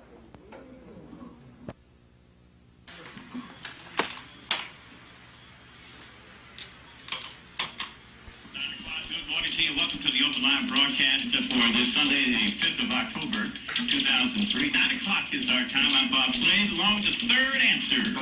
Judge Bob Pickett's in the house. We have a dynamite show for you folks. Get ready. Fasten your seatbelts. It's going to be a lot of fun. It's going to be a hot one. See, they set it up at the beginning. They're getting ready to set him up. That's right. You heard what he said cynically and slyly. We're going to have a lot of fun. It's going to be a lot of fun. You know, you can see him turning into Chicken George right away, right? That's right. Guest in the studio with us, and we're going to switch gears for just a second, talk about something that we normally don't talk about. That's physics. We don't really get to talk. So physics? What are they talking about? When we say physics, it means exercise. That's what I thought it was in high school. Oh, we were exercise. I go to physics class. Although I did take physics in high school. You did? He didn't take what kind of grade. Advanced. He couldn't be advanced. I was only joking, brother. I had advanced mathematics, trigonometry, and calculus. Don't give me five. But anyway, we have a special guest in the studio. Brother and Toomey, I'm going to give you the honors. Because Toombs, by the way, has been talking about this brother for quite a while. And wanted to get him on the show. And so we hunted him down, and we got him. Brother Toombs. When I first met Dr. Evo, we were attending a celebration at City Hall, I believe it was, with Brother Barron. And as he was receiving his declaration, they mentioned that he had been nominated for a Nobel Peace Prize. Now hold that thought now. Heard right up front that they had him down at where? City Hall. You think I can get down to City Hall? If they didn't have something, they're going to get me either that or handcuffs. Right? So right away, Toomey tried to give some legitimacy to the situation. Right? It was mathematical physics, if I'm not mistaken. And first of all, that knocked me down as it would any of the average brother or sister, because, you know, other than ball players and actors or, musicians, we don't really hear about that. So I thought it would be very interesting if we brought Brother on, and we mentioned that, I think it was last week on Tuesday, I think it was, wasn't it? That's right. So we finally had Brother here, and, sometimes we have guests, and their resume is so long, it takes too much time to mention all these things. And I think what we'll do is during the course of the conversation, the good doctor can weave some of these in. But I'll just give you the main thing, which is what he's been nominated for. And it's called the theory of everything, or the unified field theory of mathematical physics. Now, he's going to have to explain that to us, because I'm obviously, myself and Pickett are not really able to break that down. That's what he's here for. He's also briefed the United States Senate on the unified field theory. He's a professor, and has received numerous awards and accolades. And like I said, I'm going to get right to it. This is Brother Dr. Evo. Dr. Gabriel Evo. Yes, sir. It's nice to be here, Brother Toomey. The world know you and your team here are legends in what you do and everything. And so it's a pleasure to be here. I was nominated last year for a Nobel Prize in mathematical physics for basically completing the work that Professor Albert Einstein, left undone. I want you see what we have to do with the planet? Because they definitely left the spiritual evolution of the planet undone. And every time something happens like that, the masculine principle, through his ability to deal in the abstract realms of metaphysics by nature. Now, this is not to say that the feminine principle can't, but he leads in that because he is hardwired in his basic nature to teach and to learn abstractly. Understand that. In what the woman must do and who she is, that is not how she is hardwired, because if she falls into abstract thinking, the child doesn't get taken care of. The home does not come together. Drifting is not for that.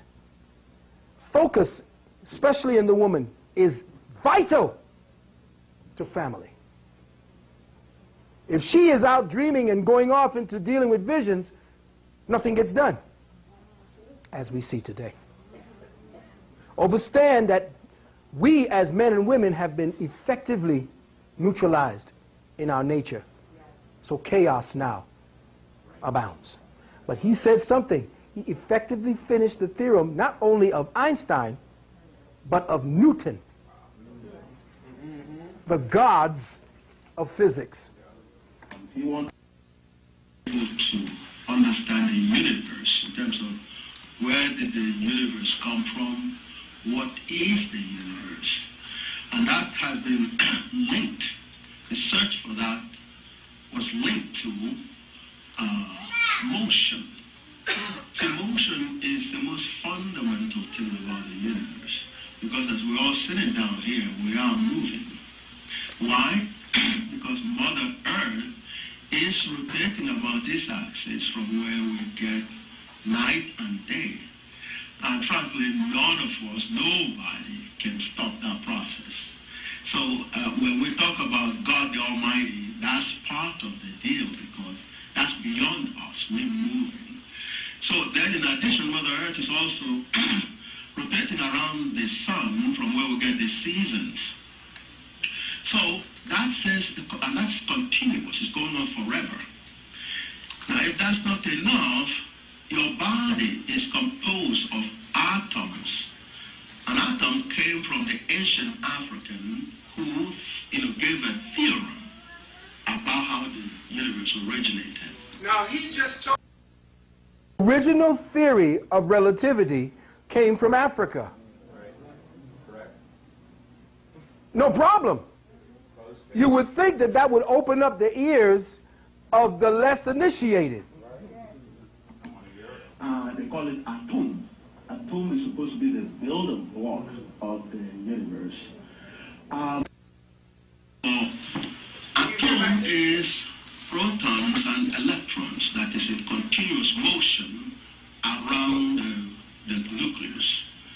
So every ounce of your body is made up of this atom. So even if you're not attached to Mother Earth, you are moving. Everybody is a motion kind of machine. The stone, anything that you can see that's matter is moving. So therefore, there's no spot in the universe that's not moving.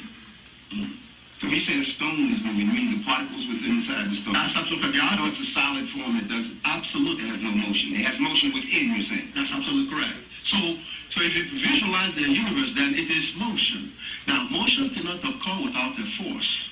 So therefore, the discovery that we're part of, which we did, that made them nominated us for Nobel Prize, actually visualizes the entire universe as a geometric space.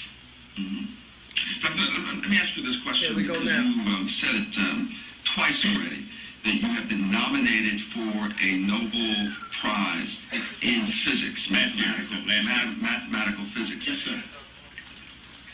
From your PR folks, we understand that this is the second nomination?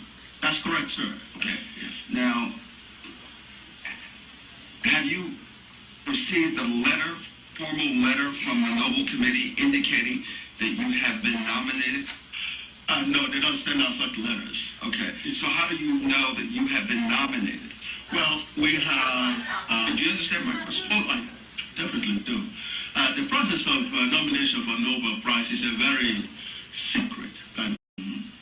Let me ask you this question. Here we go now. You said it twice already, that you have been nominated for a Nobel Prize in physics, mathematical physics. Yes, sir. From your PR folks, we understand that this is the second nomination? That's correct, sir. Okay. Now, have you received a formal letter from the Nobel Committee indicating that you have been nominated? No, they don't send out such letters. Okay. So how do you know that you have been nominated? Well, we have... do you understand my question? Oh, I definitely do. The process of nomination for Nobel Prize is a very secret kind of process. Somehow you get to find out if you're nominated. Yeah, but how do you know because you're putting it out here for the whole world to hear that you have indeed been nominated. Yes. Right. Well, there were 7, actually they require one person to nominate you to the Nobel Committee. I received 7 letters. Absolutely. Okay. Including a letter from an aide to Albert Einstein called Professor Edith Lutyens. Okay. A timeline that he can go and find. You don't know these people, you don't see it, so why keep continuing to contend? If you are contending with what he said, and you want to find out about it, why, during the weeks that you already said that Mtume has been trying to get him on, did you not investigate that particular situation? And this is on the website www.geocities.com. Our crack research team here at the station, when we knew that we were going to have you as a guest, again, this is no knock on your talent, your scholarship at all, but our crack research team has discovered that there is a controversy surrounding you and whether or not you have in fact ever been nominated for a Nobel Prize. Listen. Are you aware of this controversy? Yes, do you understand my question? Yes, I am aware of that controversy, but I have the letter here From the Nobel Committee? no, they don't see it. Okay, From the Nobel Committee, do you have a letter or something indicating from them that you have in fact been nominated? What he says was... Wait, you got to understand what I'm saying. He said that there's a secret process. And if people nominate, they can nominate Bob Slade for a Nobel Prize. Let me see. If you told me that, I would have actually gotten the letters are here. It's a good thing. Okay.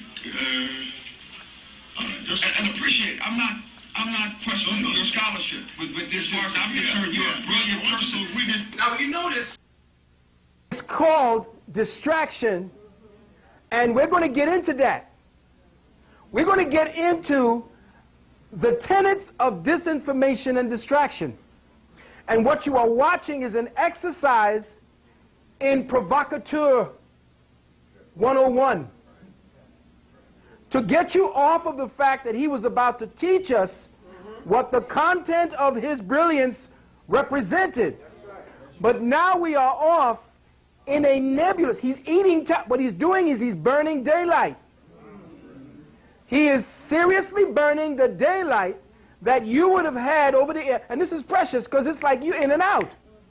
But what he was supposed to do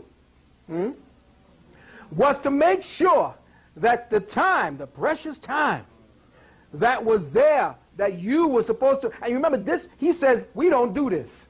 This is something, we're going to do something that's weird and strange. We don't do this shit. So he takes the thing about the Nobel Peace Prize, which is like, yeah, we give a flying fuck. Nobel Prize, yeah, let's talk about what he has been so nominated around the world for everything. I saw his book. It's this thick with letters from embassies, kings, heads of state. Why didn't he talk about that? He got nominated and won something, I forgot the name of what, that was just as close. That's the next stage from the Nobel Peace Prize. He won that. Why didn't he take that one? Because he's a fucking agent provocateur. He's a nigger with a bullwhip up his ass. And I'm saying it here, Judge Pickett. You ain't no fucking judge. How's that? And I will debate you in open forum. And I know you probably ain't going to get it, but it's going to pass on to the ethers anyway. And you're going to meet me one day. You ain't no damn judge, because ain't been a sitting judge in these United Snakes since 1789. You ain't nothing but a push boy. You take the money here and you give it there to your masters. You don't know shit about law. You don't do law. You do statutes, regulations, and codes. So you ain't no judge. You ain't nothing but a magistrate. A fancy fucking bookkeeper. That's all you are.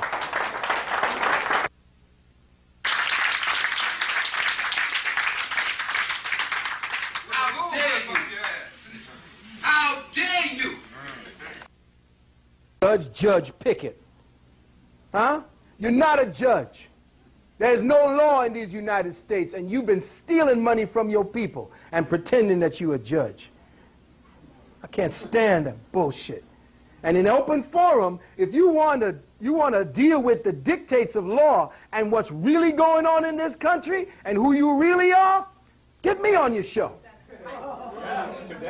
Come and do to me what you did to that very gentle brother.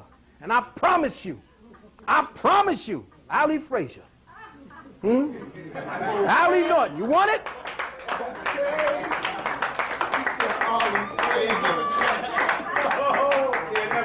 I know you never do it because he's a punk.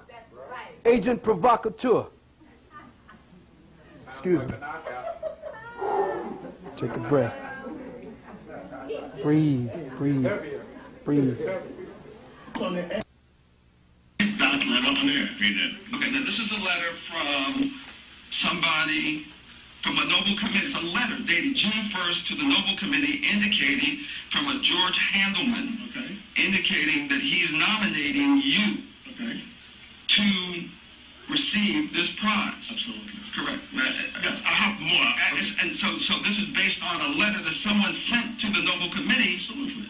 And it doesn't suggest that you have been formally nominated by that committee as a proposed recipient, other than a letter. What are we doing? Okay, what I'm simply, first of all, Understand what I'm saying? I can write a letter to Bob Slade.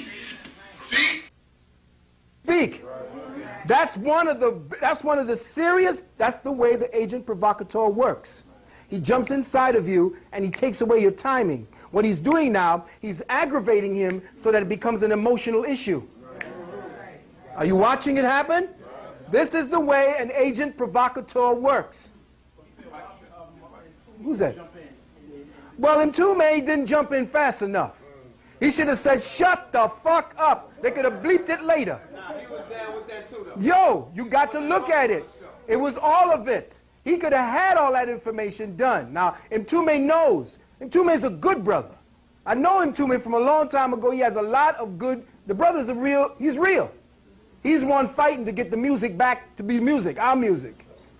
But, you know, when you sit amongst dogs with fleas, and the brother was very good to me because, you know, me and him, we met up in a circumstance, and he was very, very kind. He was, you know, he was understanding. I could talk to the brother and everything. But, brother, when you lay down with dogs, especially them Bowery dogs, I mean, low-life dogs that Malcolm and Khaled were talking about, you got to come up scratching. And saying Bob for a Nobel Peace Prize. Now that's not a nomination. Here's what we do, because we did what Brother Pickett is saying. This just came up when we came in. Now the letters. See how you. This just came up. That was it too many. I know. No, he didn't. That's right. Because he already said, this was Pickett, that this brother, we've been trying to get you in here. What? What do you mean? Just came up? It didn't just come up. Because this motherfucker sounds like he was taking a case. And he was prosecuting a case. You don't just prosecute something by walking in the courtroom without the facts. So you said you got a crack research team?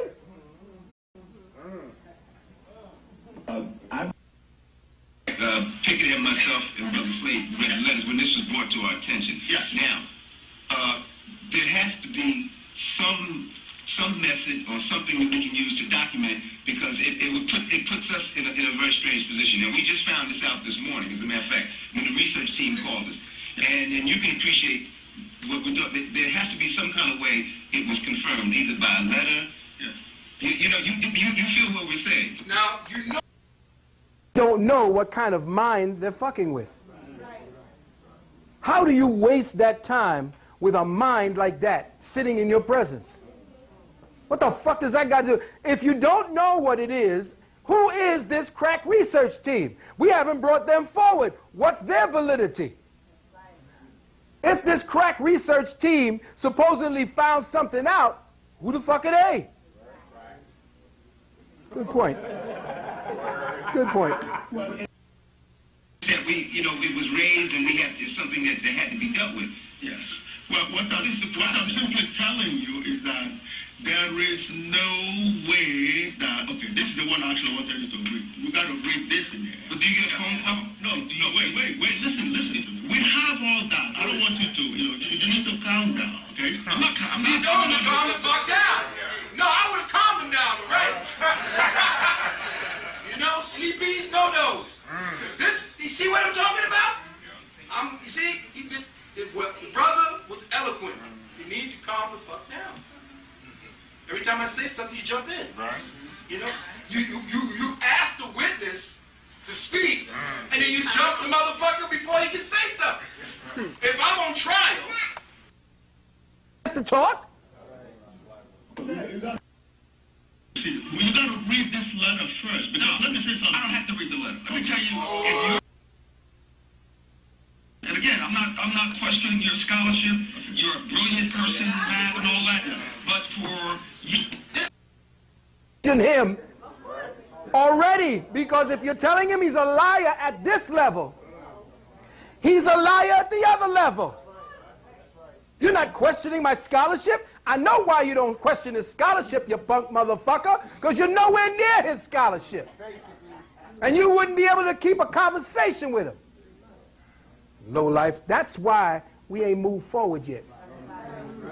Because it's niggas like that, buck dancing, Chicken George motherfuckers that's in there. So, I mean, just completely disrupting our ability to move forward as a collective people. That's right. You understand? So now you have to look at the same way that we are deconstructing this conversation here is the way you must deconstruct every goddamn commercial that comes over your TV. Every movie that you see. Every sitcom that you're looking at. You're not supposed to look at it for entertainment. You're supposed to be deconstructing where they are taking the mass ass. You understand? Look at where they are taking you. 1, 2, 3. It's synchronicity, people. Open eye. Everything that they're doing, every music, every note, everything they're doing, you got to know it ain't real. It's the matrix. Not even that. It's the construct. Pardon me, sisters. It is the construct. So, I don't need to hear this motherfucker because he's pissing me off. All right? And I got to breathe. I got something I got to offer to you. You understand? Because he's taking my breath. You understand? He's pissing me the fuck off. One part where he says if the white man is not, if the white man doesn't have it on the news, you ain't doing nothing. I want to hear that then. That's what he as a Nobel Prize nominee belies the fact and the truth of that matter. That's all I'm saying. No. Don't go around saying that you're a Nobel Prize nominee when you're not. Whoa. Now, we have a scholar in here, Dr. Rosalind Jeffries. Let's hear it for Dr. Rosalind Jeffries.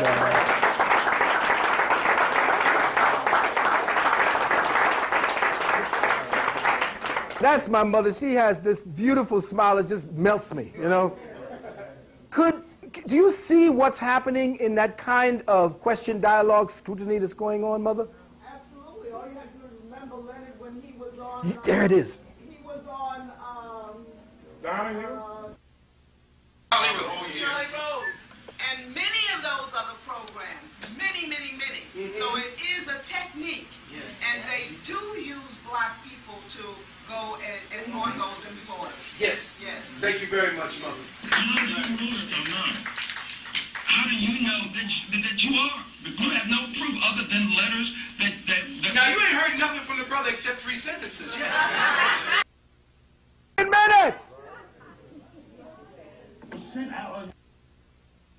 I can write a letter, again, I can write a letter to Bob Slade saying, I nominate Bob Slade to receive the Nobel Prize. Can I respond now? Yeah. My man! Well, first of all, if you know the process by which people are nominated, you won't be attacking me the way you're attacking me. I mean, how more eloquent can you say that? You don't know. You don't know. See what ignorance talks? Because when you nominate, there are certain things as a nominee you can't even voice out in the public. Okay?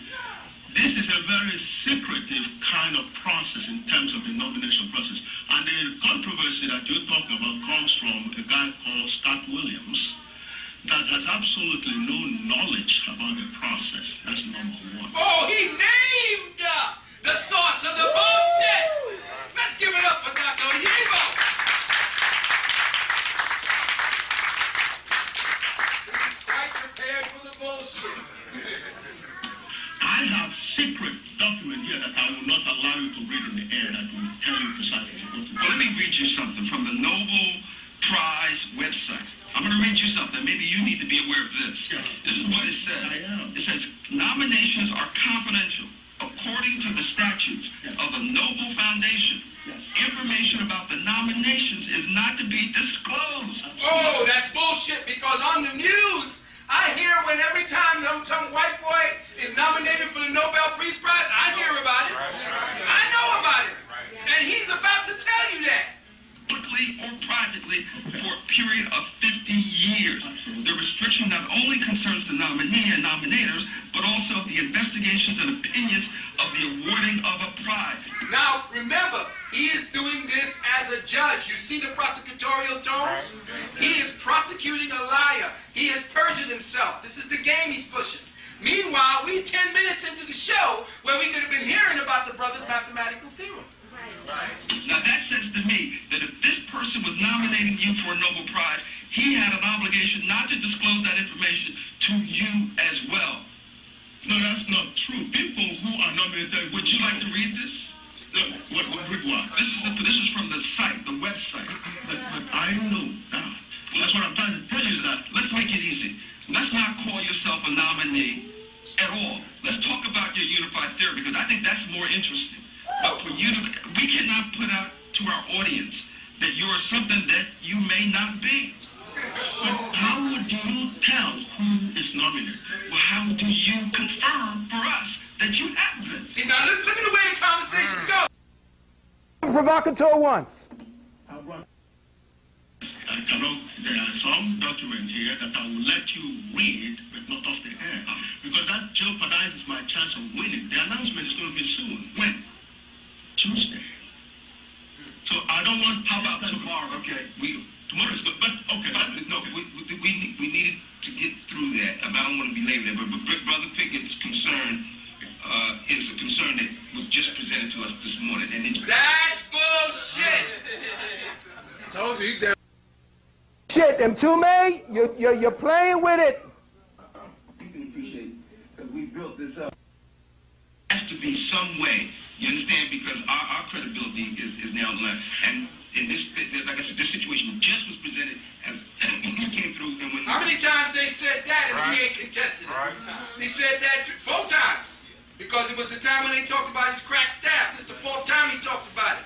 With the research team when they brought that to us. So there has to be some kind of way that is confirmed, especially since it's been brought in question. But let's not lose, I'm having to agree, Brother Pete. Let's move on to what your discovery was. Let's talk about that. See, now the time has wasted. Right? Now they want to talk when they know he ain't got that much time. Why don't we do this? Why don't we take a commercial break? We went right. Okay? Right to the commercial break, the last thing you remembered was the last word spoken by that bastard, which is, he ain't what he says. Why don't we do this? Why don't we take a commercial break? We went right. Okay? Right to the commercial break, the last thing you remembered was the last word spoken by that bastard, which is, he ain't what he says he is.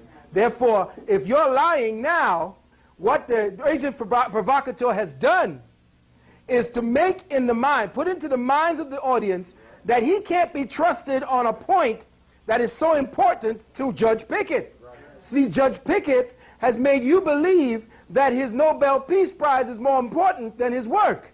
And by doing that, instead of saying that after the brother has made his point, you now make sure that he has been stultified He doesn't have time. He's going to rush through. It has to be very nebulous. It's probably just nutshelled information that the audience wouldn't get anyway, but he has put that seed into the minds of people who have been programmed to listen to his shit as truth.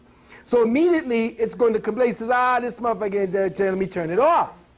And you did your work.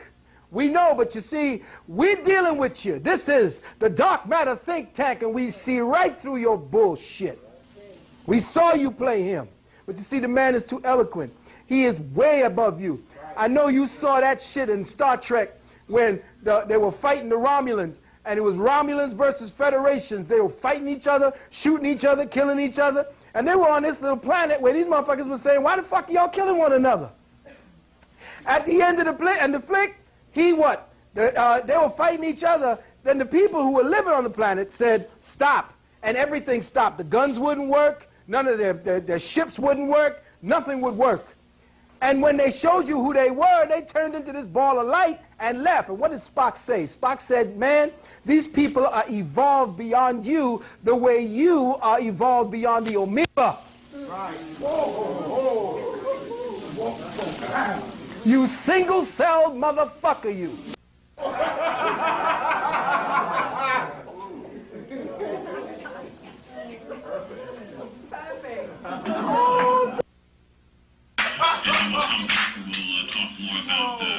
His theories, Dr. Evo's theories. We'll come right back. You're listening to the Open Line right here.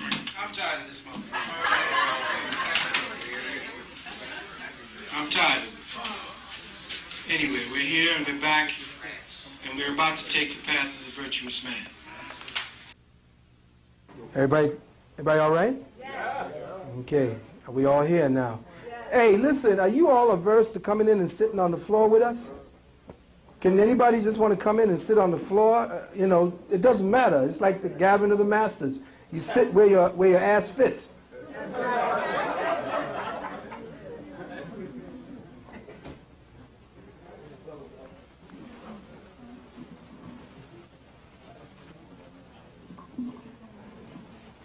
Okay, is everybody made it? Everybody comfortable? Okay. Okay. Give thanks. We're staying. Oh, bless you. So am I. Okay.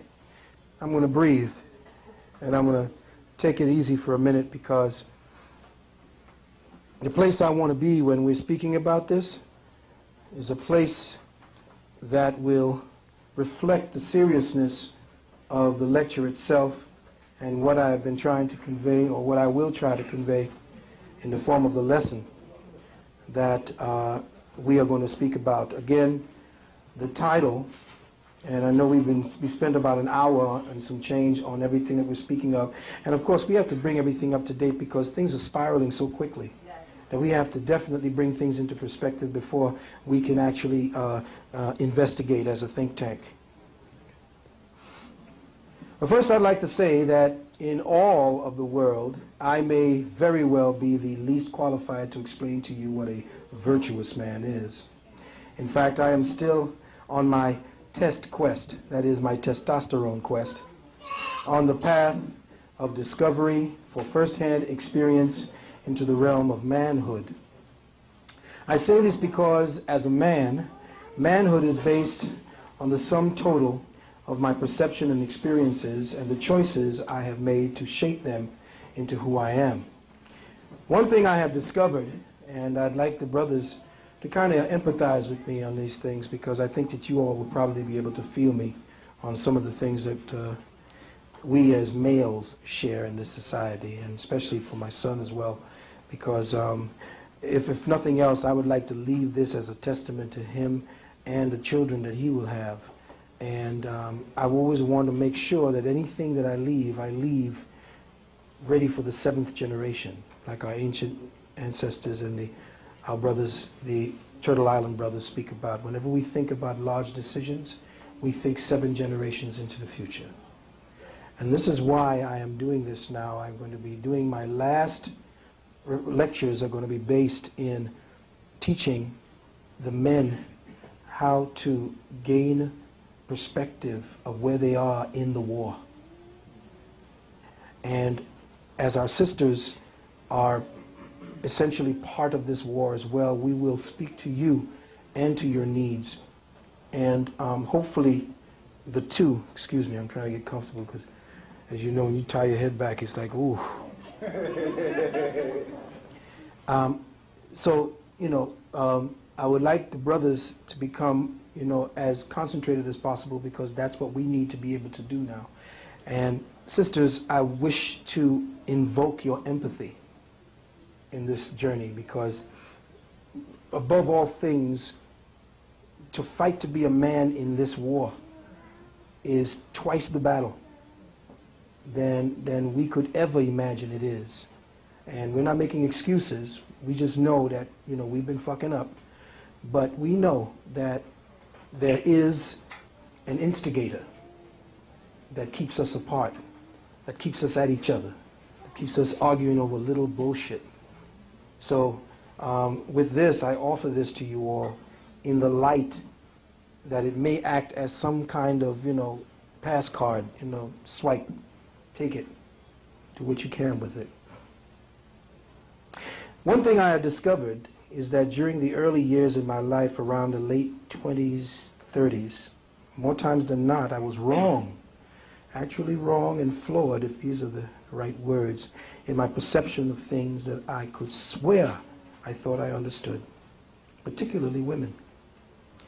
Which is why maybe I tend to be so fastidious, passionate, and focused in the way that I approach the subjects that I teach, because I think I have developed such a distaste for being incorrect. I learned quickly that being wrong, as an indigenous man of color, could incur a wide range of potentially bad consequences, particularly on my family and my loved ones. With the help of my mother, I later figured out that this was the result of my father instilling in me, sometimes painfully, that men, real men, cannot afford to make mistakes. That as a man is the bringer of life and death, his mistakes fluctuate between these two closely related extremes. I later heard the same words, or words to this effect, while watching the movie The Godfather, when Don Corleone tells his son Michael in the garden virtually the same thing. He said, women can make mistakes. It's all right. But as a man, you can't.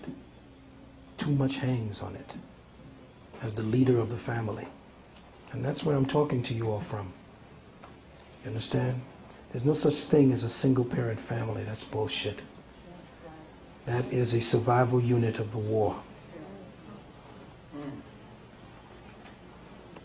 Sometimes I think that my drive for impeccability in everything I did and studied prevented me from paying attention to those mistakes and the lessons that I could have learned, that I could have taught myself with. But I have arrived at a place to this point in my journey through the isness where I believe that I have caught up with myself somewhat. Some people listening to me might call me anal, maybe even Felix Unger anal.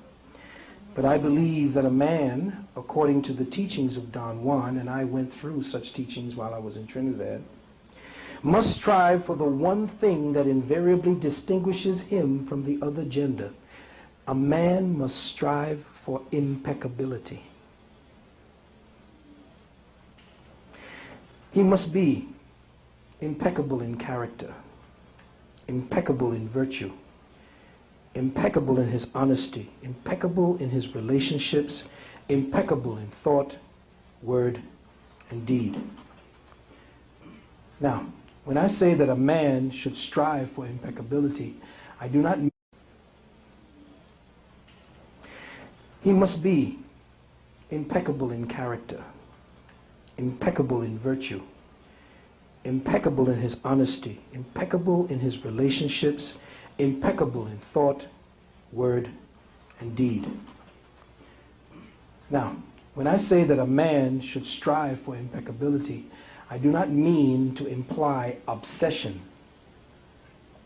I have come to understand that it is in the recognition and acceptance of our flaws, without judgment of ourselves, that a man gradually strengthens his awareness of himself.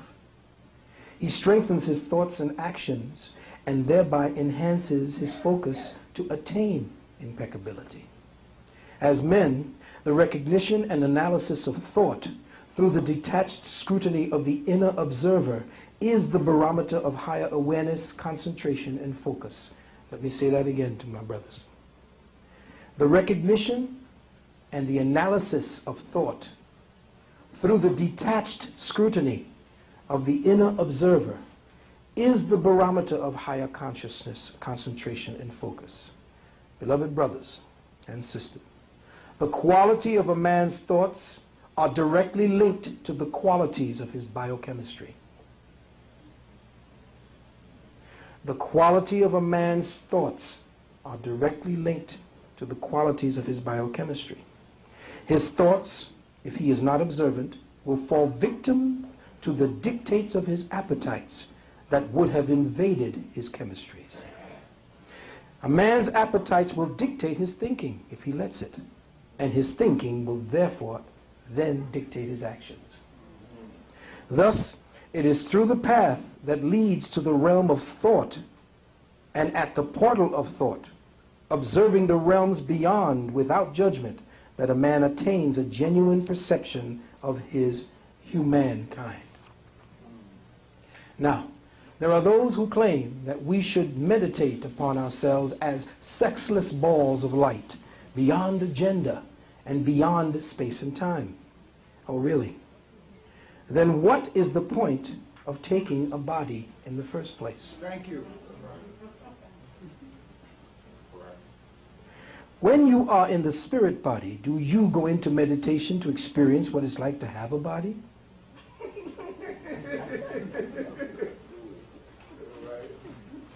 No, life and living in your body is the meditation.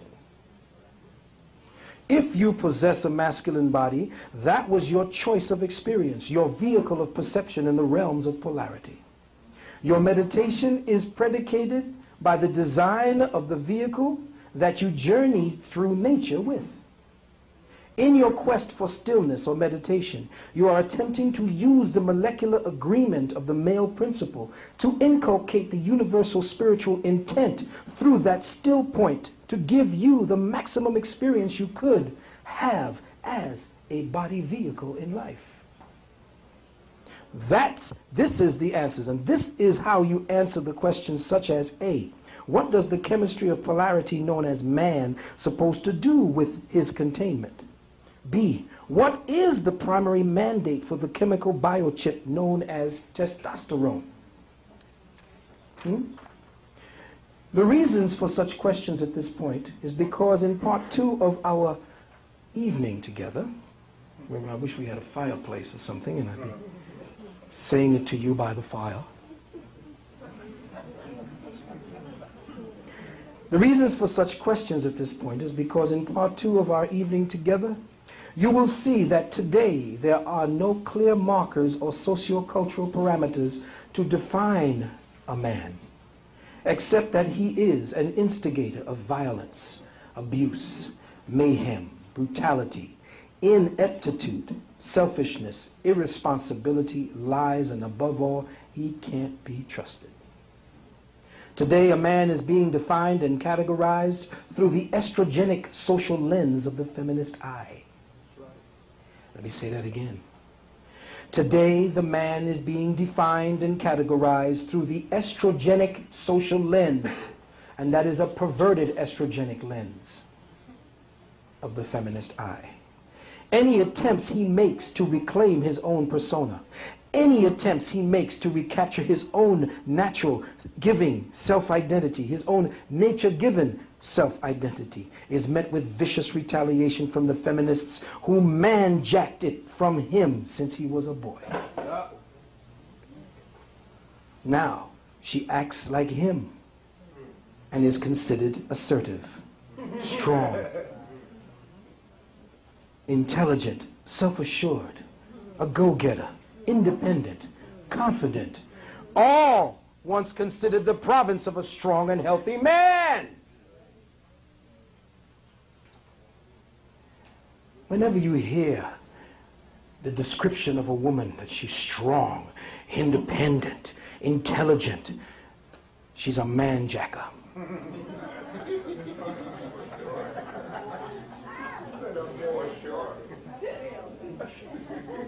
Now I know the feminists hate the shit out of me because that's the man in them hating me. You see, you don't understand metaphysics, so you don't understand your predicament. Look at relationships today, and I told you about it in The Wounded Womb. If you got an assertive, strong, independent woman, you got a weak man following her. It's automatic. Her man is going to look for a woman in him.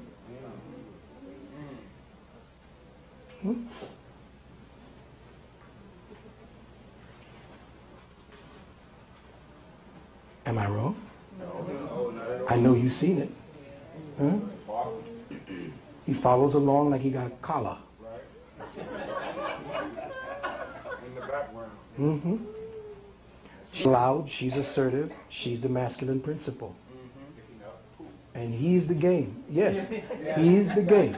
He is the pet. Now, just see that at a mass social level. Understand that that same kind of feminist energy is what the state has become. And all of us are expected to wear a collar. See, feminists hate me because, see, a lot of brothers don't have the metaphysical argument to shut them up. And why they hate me is because I put this shit on tape for them to find the argument. See? Test it up. Come on, think tank. Overstand.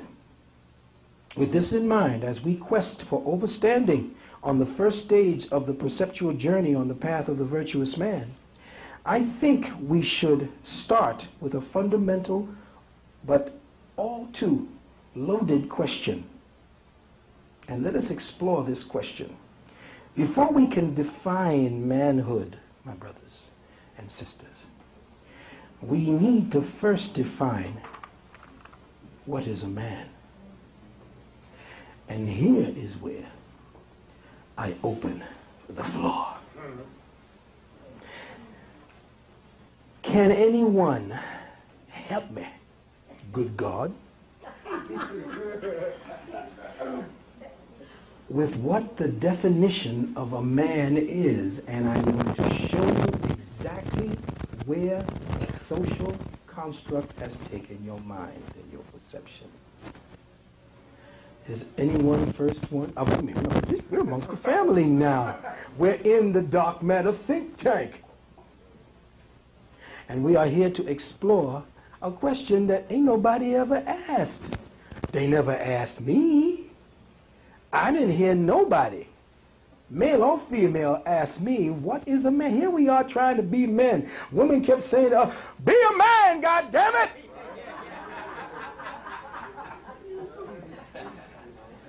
Brother in the back. See, now we went right to it. Okay?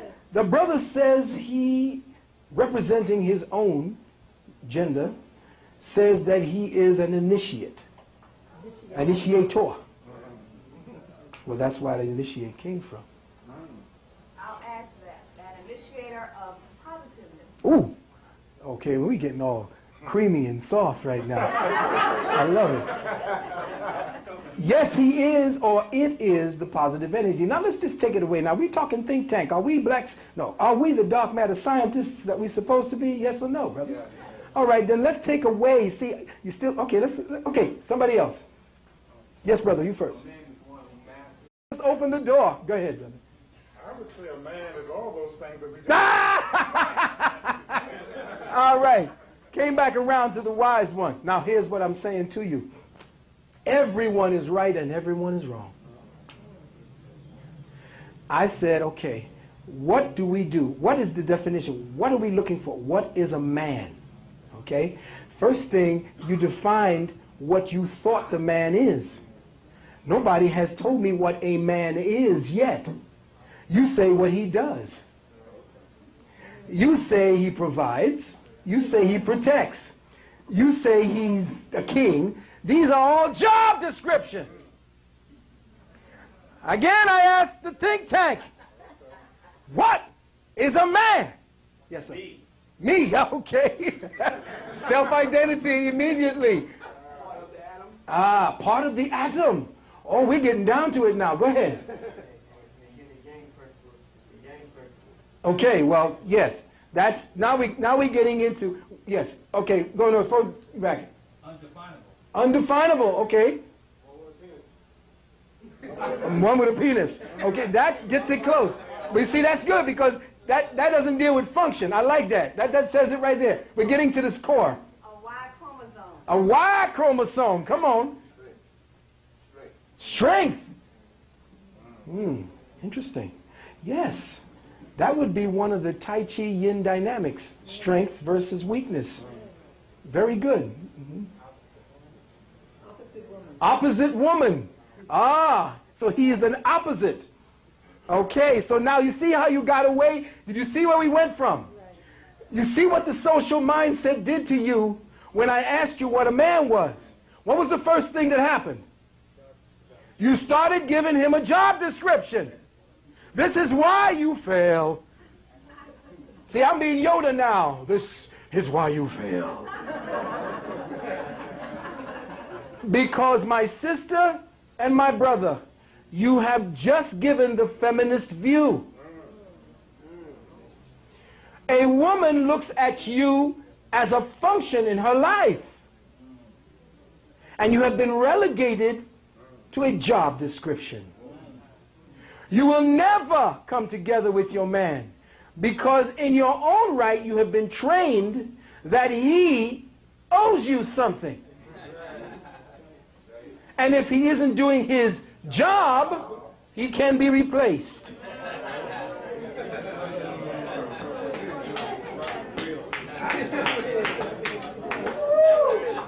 Understand that you have been completely bamboozled, hoodwinked. Why? Because you have taken on the very dialectic. You have embodied the semantic.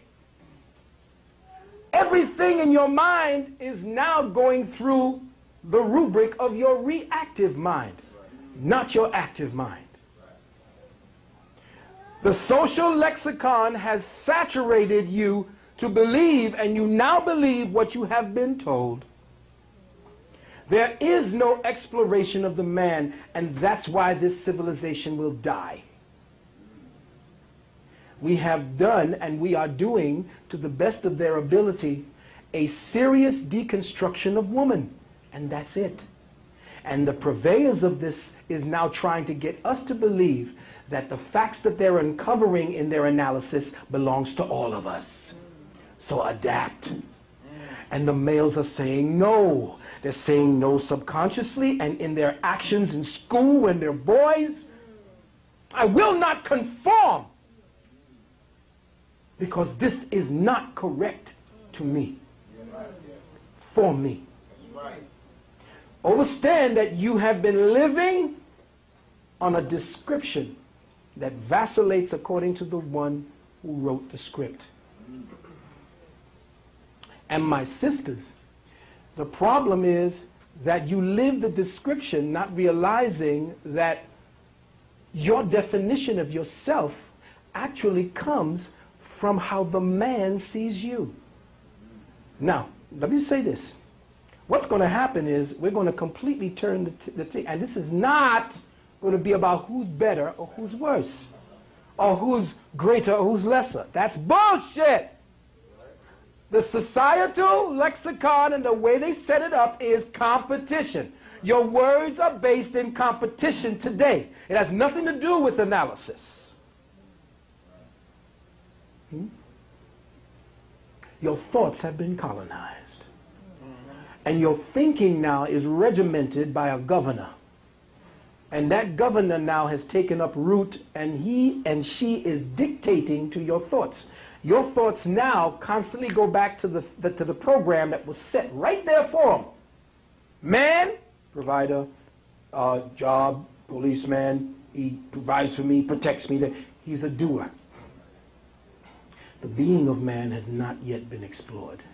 And the reason why I say what I say to the sisters is that as the sun, as the direct representative of the sun, you don't see the light of your day until he shines.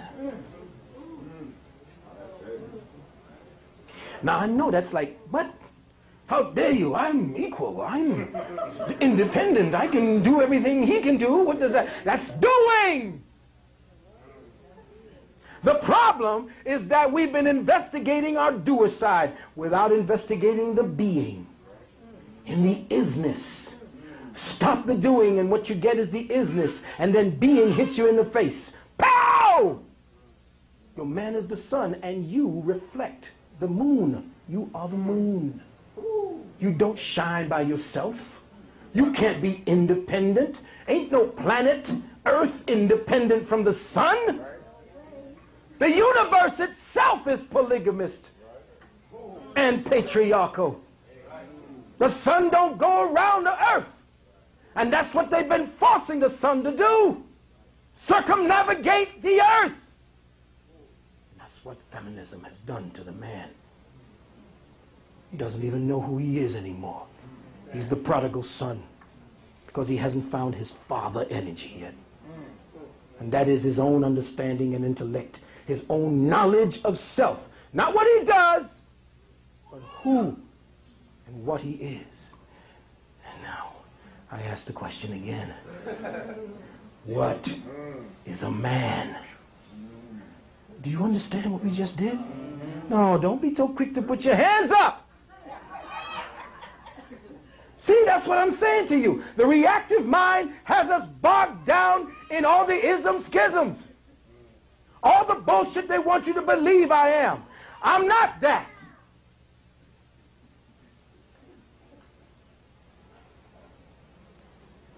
I'll tell you what I am.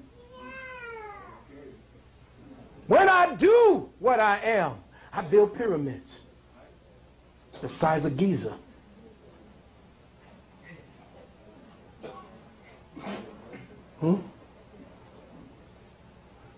When I do what I am, I plot the distance between the sun and the earth. When I do what I am, I go into thinking mode and I solve the problems that you have, if I'm allowed to. Who I am is fathomless. I can't be described as the brother said. I can only be experienced.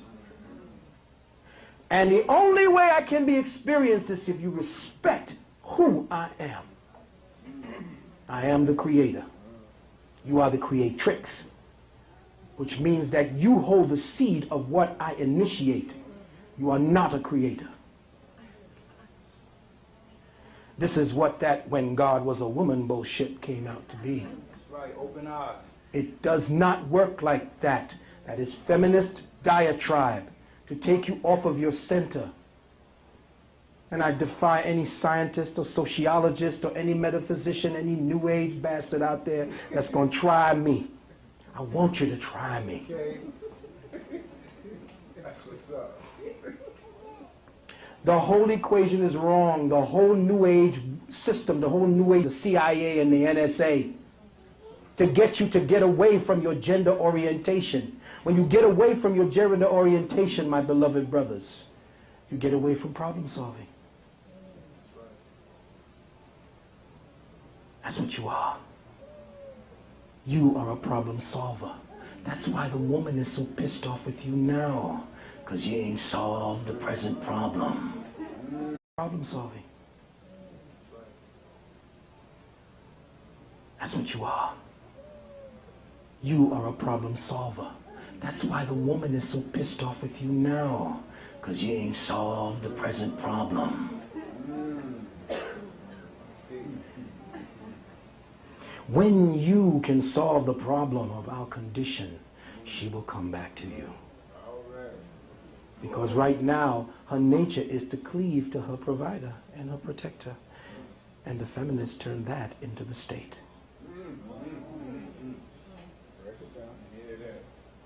So, my beloved brothers and sisters, as I speak to you today into this incredibly charged cocoon, where after you leave here, you are going to spread your wings as that butterfly, I ask once more of the masters gathered here in the dark matter think tank, what is a man? Oh, hold on. He summed it, but that's all right. The sum is fine. We can play with the surfaces of it. See, that's what we've been doing. We've just been playing with surfaces. We've been dealing with onness, not inness. The state teaches superficiality. Your church teaches superficiality. You do not know God. You don't even know who the fuck Jesus is. So how are you going to know who you are? Why do they keep telling you God is there? Agent provocateurs distracting you. God is here. There is no church greater than the human body. There is no Bible greater than the human word spoken organically into the ear of another human being. What is a man?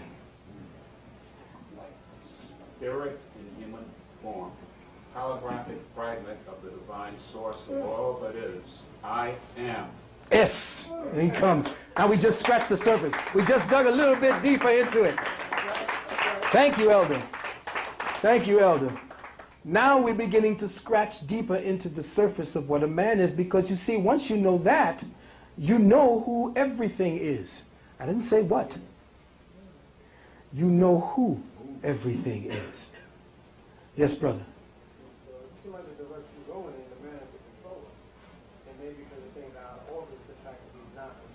Okay, well, I didn't think about putting a direction to this conversation, but maybe you did.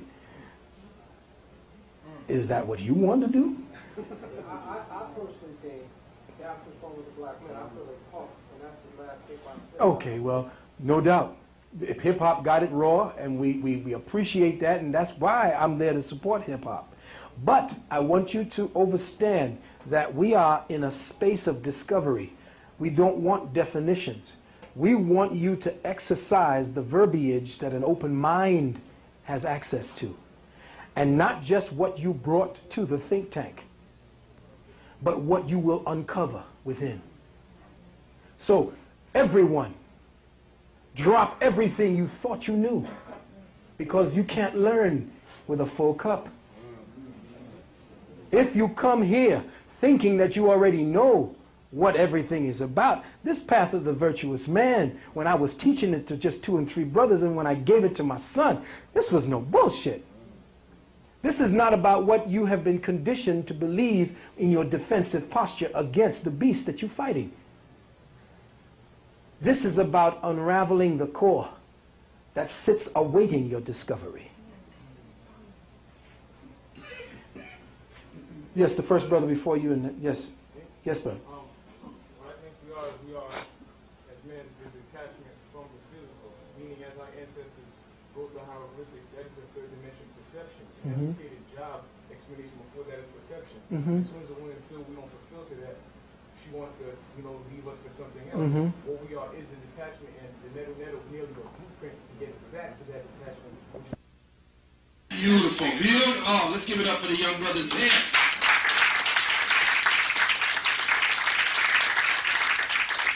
What? In the 5 minutes before the break, we are saying, and what the brother was saying, is that the basic tendency of most males, of what males are, what the male energy is, to detach himself.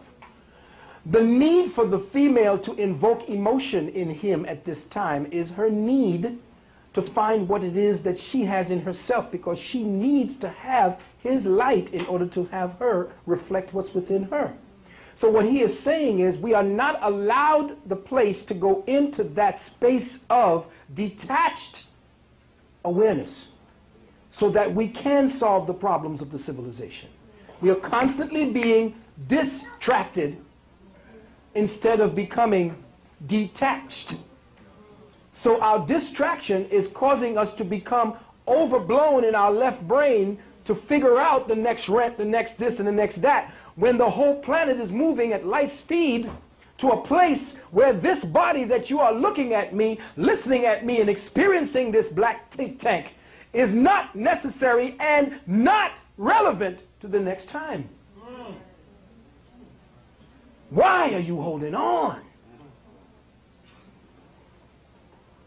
What is a man? Impeccable question and answer. Ah, here we go. Man is the impeccable question as he evolves in the impeccable answer. And with each answer, another question is invoked by his actions within impeccability. Can man become detached enough from what he does and what he has programmed to be to come into the knowing of who he is in the stillness of being, in the isness of being? Man is a composite of the universe. Man is the protector, the molder, I'm just giving this out there, and the instigator of intent. Without intent, there is no exercise of will. The will of the people has died. No one has asked why. Because the containment for will, the active principle and dynamic of intent, has been feminized. You don't want to solve shit. You don't want to do nothing. And the welfare state turns you that way. Thinking is dangerous. Thinking becomes a problem. Most of your best thinkers were your criminals, because they at least were using their minds and brains to do something with it. But niggas in politics, niggas on the pulpit, those are the most useless of God's gray matter thinkers on the planet. They do nothing to forward the spiritual intent of the cosmos. With that, I'm going to take a moment for you to saturate with that, to marinate with it, and we'll be back. Got the flyer, I believe it's here, the flyer for the vaccination deferment information, and for the life path. The number to contact, or the numbers to contact, are as follows: 718-264-9497, and the other one is area code 914-592-2221. That's the Heal by Touch. 914. Yeah, 592-2221. That's Heal by Touch. That's Nalani Sotnati Ra's organization. She's a natural. 264-9497. Now I know that everybody's getting back into school and all of that, so if you know of anyone who wants to have a consultation for a vaccination package, tell them to give me a call. That's a mosquito. He's been here a long time. Or even a call. That's a mosquito. He's been here a long time. Or he's been around. It might be a he. That's why he ain't bit nobody yet. No, only the she bites. So if he ain't bit you yet, then it's a he. All right. Thank you very much for coming back. And the place where we left off was, I believe, a very wonderful place. Thank you very much for participating in that a pet exercise of mine, where I kind of set you guys up and for the lesson plan. But I think that you all are marvelous in the way I think that you all were marvelous in the way that your attention, which is one of the most important attributes of mind, is the ability to pay attention. Remember how we emphasized how paying attention is actually you sacrificing that part of your own conscious light in order to gather more light. So when you pay attention, you pay the highest price. Okay? And that's what we are doing here today. And thank you very much for paying attention. I want to, after we've discussed, or at least began the first stages of discussing the question, what is a man? Again, that is an impeccable question which the universe automatically begins to try to conform to give the impeccable answer, as the brother was speaking about. So in our quest for impeccability, in our definitions of the world, we must first not answer what we think, because our thoughts are colonized. So immediately you're going to answer what you've been conditioned to think. When we begin to analyze such profound questions, such impeccable questions as what is a man or what is a woman, you cannot answer on the reactive mind, because then you are answering from a very shallow end of the pool. When someone asks you profound questions, that is the time to not reflect on what it is that you think you know, but to become still. That's the trap. That's the trap. Thought never wants to die. So every thought that you have thought about, that you have cataloged in your mind, every thought that you have brought to you for comfort, every thought that you've come to you to agitate you, to give you pleasure, the more you put your focus of attention on it, the greater its lifespan, and the stronger it has an influence over you. So the more you think about something, the greater strength it has. So immediately when you asked a powerful question, boom, you go to that strength. That thought immediately wants to manifest itself, because you are the thought and the thought is you. But thought is a thing, and it becomes a living principle. It does not want to die. So here I am before you today, actually speaking to the wall, brick by brick, of thoughts that you've erected to form your perception. So what I am, now when I speak to that wall, I'm just going to get back the reflection of what those bricks were harmoniously set in place to make you feel comfortable. So when I speak to that, I'm speaking to something that is comfortable, it's sure, it's stabilizing for you. The thought feels comfortable when it answers and verifies itself. No. The most uncomfortable thing in our search for truth, actually the reality that is in truth, is when you still the thoughts that you have become comfortable with. When you no longer give them the ability to answer for you. Because you are not the one that's answering. The observer takes a back seat to thought. And thought begins to react in order to protect the observer.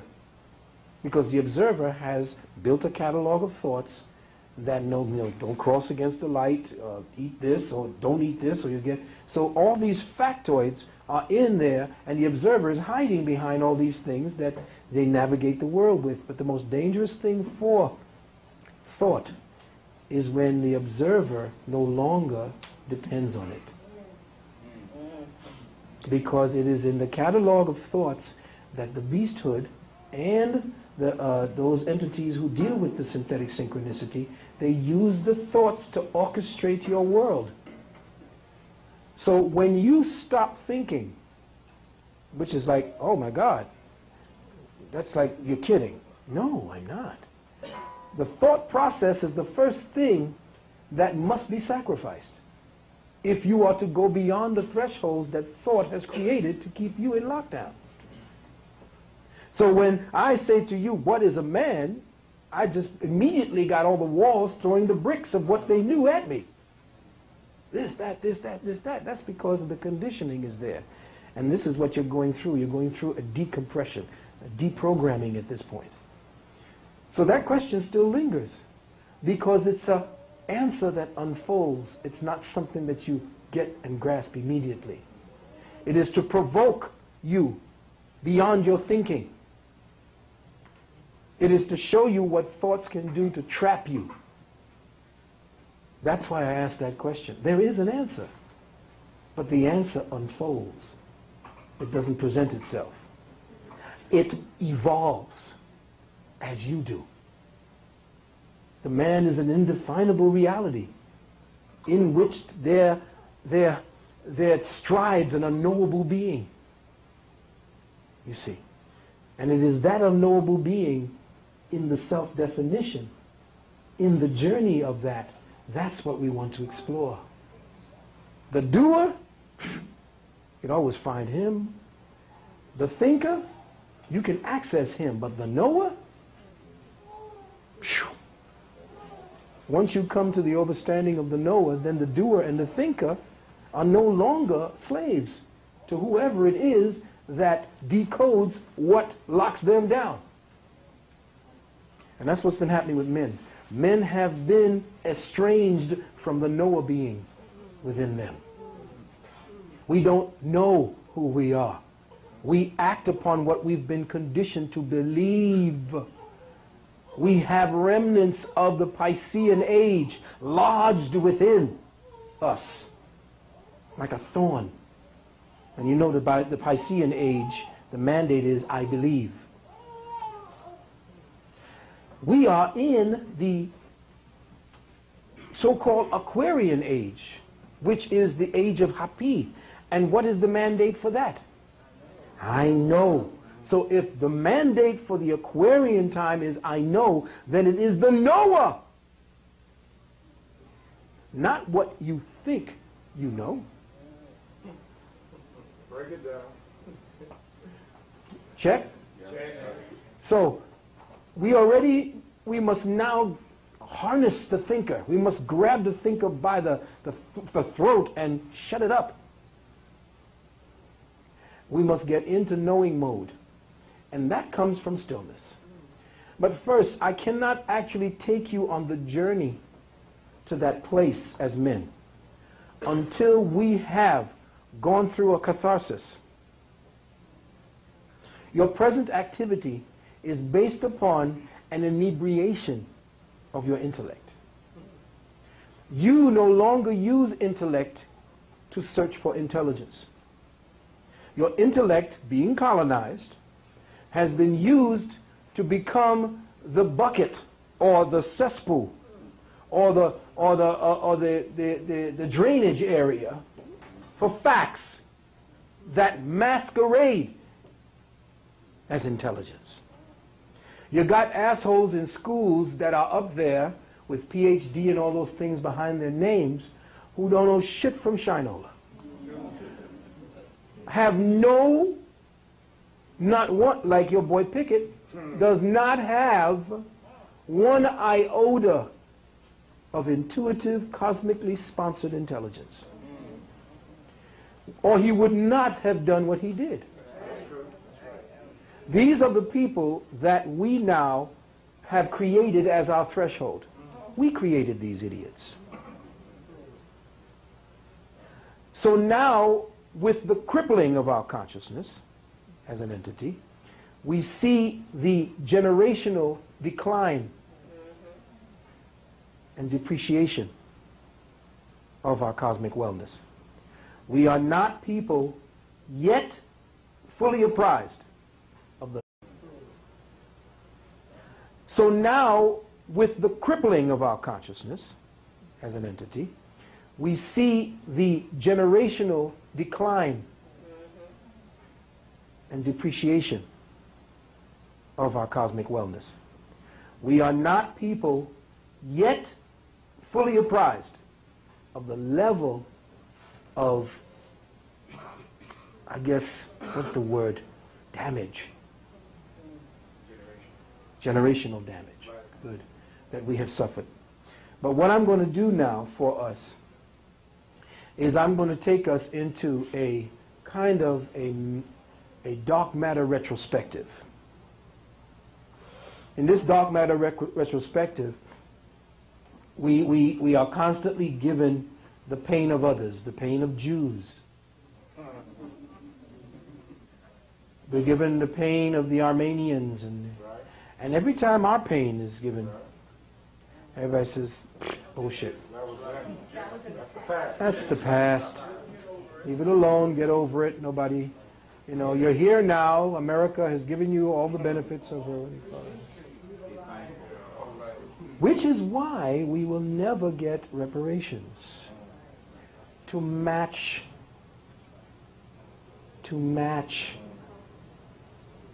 the level of our experience. What price our experience? Yes, there is no price. How do you even think to fix a price? Just hand over the country. Thank you.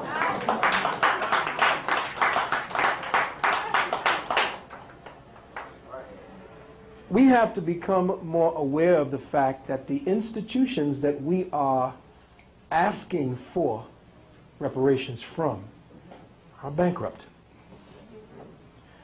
There is no thing that belongs to any government here in the United States. There's nothing that belongs to us or them. It belongs to us. It is in trust right now, and there's someone who is in the trust, who's running the trust, that's keeping us down, and that is the Queen of England through the Pope and the Vatican. This whole thing that we're looking at cannot be given reparations. You can't get reparations calling yourself an African American. You want to know why? Nothing like that exists. And what you have done, listen carefully, brothers and sisters, and to all the people in the reparation movement. If you call yourself an African American, you are calling yourself an immigrant. Let me say that again. When you call yourself an African American, you call yourself an immigrant of immigrant sources. Therefore, you weren't born here. You are actually defined by the first word in the phrase, making you an immigrant. You take on immigrant status when you call yourself African American, which was fine because, again, a people searching for self-identity begins to experiment with different words and names until they find the right one. Well, you are indigenous, not only to this land, but to the planet. Anywhere you take your shoes off and walk on our Mother Earth is yours. Everyone else are perpetrators. Everyone else are aliens. Everyone else are sovereigns. You are not a sovereign. You can never be a sovereign. You can deal with sovereign status as a name that is given to you so that you may travel freely, but you are not sovereign. If you're sovereign, that is a privilege. You don't deal with privileges. Your people deals with natural law, natural rights. So all your words that you use to identify yourself, just the way you identify what you thought was a man, by the definition of man, are things that these COINTELPRO bastards throw in the mix for you to pick up because they train the Negroes through the boule to give you what you need to talk amongst yourselves with.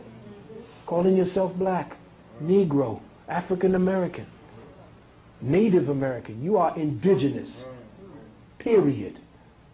I am native born to the planet and to this place. I have been in America long before you were walking upright. The continental drift, I will find my history or my story back before the continents divided.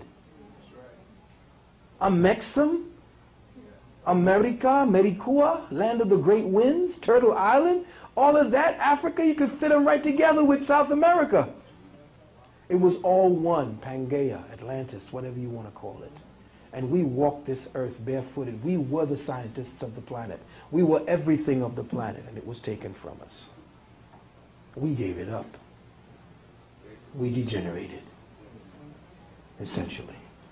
So I'm saying that in this retrospective, we have to examine and go through a kind of a catharsis as to who we were and who we are. But we can't dwell on who we were, because who we were is who we are. And the problem is we are caught in time, and we were timeless beings. So to get caught up with, yeah, we were slaves and we're this, there you go, feeding the reality. Now we got us as kings, yes, because the hip-hop brothers are saying kings, queens, yes, boom. Hey, but they're down with bitches and niggas and all that, hoes. We are beyond time. It is good to speak of our great times and to know about great times and to talk about our pain. But who we were then is who we are now. We don't have to attain it. It is already us. All we have to do is stop what we're doing. And everything comes rushing like it's been following us. You ever start the car and you have something trailing? It's good. By momentum alone, it'll smack us right in the back of our heads. It's physics. So what I'm going to do is I'm going to put you through a visual retrospective of the masculine principle. And this visual retrospective is to kind of offset, not meaning any derogatory things to sisters, but to offset what has been happening to the melanated dark matter male, the other half of your equation, as the feminine yin principle. And I want you to understand that what is overt now has become covert. And the same pictures that you see in your mind happening to the body, know that it is happening to his mind. Every day, subtly, subconsciously, subliminally, this very same thing is happening to your brothers around the world. I want you to understand, can you have the lights out, please, for a minute there? Right above? Yes.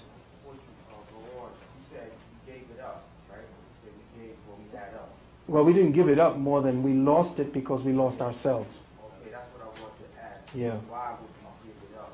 Okay, yeah, that's a cosmic question. Yeah, the light above.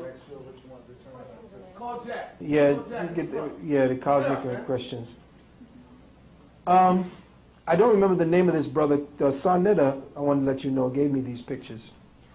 And they have been extremely profound pictures, because what they do is they go back into the archives, my consciousness records of myself and my family, and what it has done to me and my ancestors to cripple me and my ancestors, because the same things were happening in the West Indies that were happening here on this island. It was happening all over the world, in England, every place else. Lynching and the killing of the black male was, I believe, the beginning of the ascendancy of the matriarchal world. And I'm very, very, I always look at the metaphysics of a thing. And I first and foremost, which I'm probably going to repeat here, to tell you that Africa, that which is called Africa, was never matriarchal.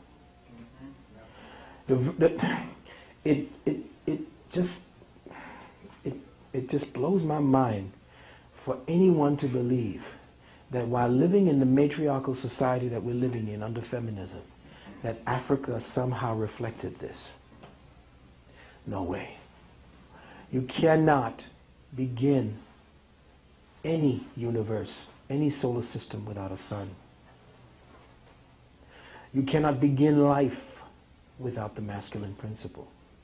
So all civilizations begin with the masculine paternal system. To surrender that, to say that we started as a matriarchal mother principle because they are reading the end part of our fall as a civilization, right. What we became when we converted to matriarchism. at the very time we were destroyed. Is that a clue? What history are we reading today about Africa except what we were, and at the time, what happened when we fell? Are we examining what kind of people or what race of people and under what system they followed that conquered us? We have not yet taken the electromagnetic yin-yang, male-female dynamics of how the whole universe works, because a lot of our brothers have been feminized. Even the most intelligent ones that are out there speaking of Kim and all of that, they have become feminized in their thinking. And they think that the worship of the female principle is what all of us did in Africa. No. That's not necessary to understand. It's not necessarily what it is that was being taught by the information that our ancestors left. The feminine principle does not become enhanced without the masculine principle. It's stupid to even think of that. The fact that women were part of the king-making process, that's natural. But to say that she ruled, no. To say that man worshipped woman as God, no. Something happened if man is worshiping something other than himself as God. And something happens to woman when she worships something other than herself as God. We are not reading the information correctly. Africa could not have stood for the years that I know metaphysically it stood, some 150,000 years, without the masculine principle being the guide and the foundation for the feminine principle to grow and flourish. To erase the masculine principle as some form of secondary act of nature, that's suicide, brothers. And I'm saying to all you teachers out there who are pushing the female in front of you, that's the same shit white people did when they take women and put them through the doors first. That's an exercise subconsciously and psychosomatically when they would be pushing them women and children overboard when the ships were going down so the sharks would eat them first. How could you put your woman through fucking doors in a place you have not been in to check to see whether she's in danger? That's the white man. Teach. How could you put your woman through fucking doors in a place you have not been in to check to see whether she's in danger? That's the white man. Teach. Your woman is behind you in places when you don't know what's going on. That's when your male instinct comes out for danger. Women can sense danger only after the man has left her presence. After that, in her own innate nature, she defers it to the man. In Vietnam, brothers were telling me that they would put the brothers in point when they go in country. Because the brothers had the 6th, 7th, and 8th sense to know when somebody was out there. You have diminished the black man or the male principle in your life, sisters, and that's why you suffer. We have diminished ourselves because we refuse to search for ourselves anymore. Well, this has been what has happened to us as males, because psycho-spiritually, I'm not talking about the physical pain. We got to stop with the physical pain. This is temporary shit. It's not about the body. It's about the spirit. What has happened to us as a concentric consciousness of dark matter that we come to suffer like this? What is a man?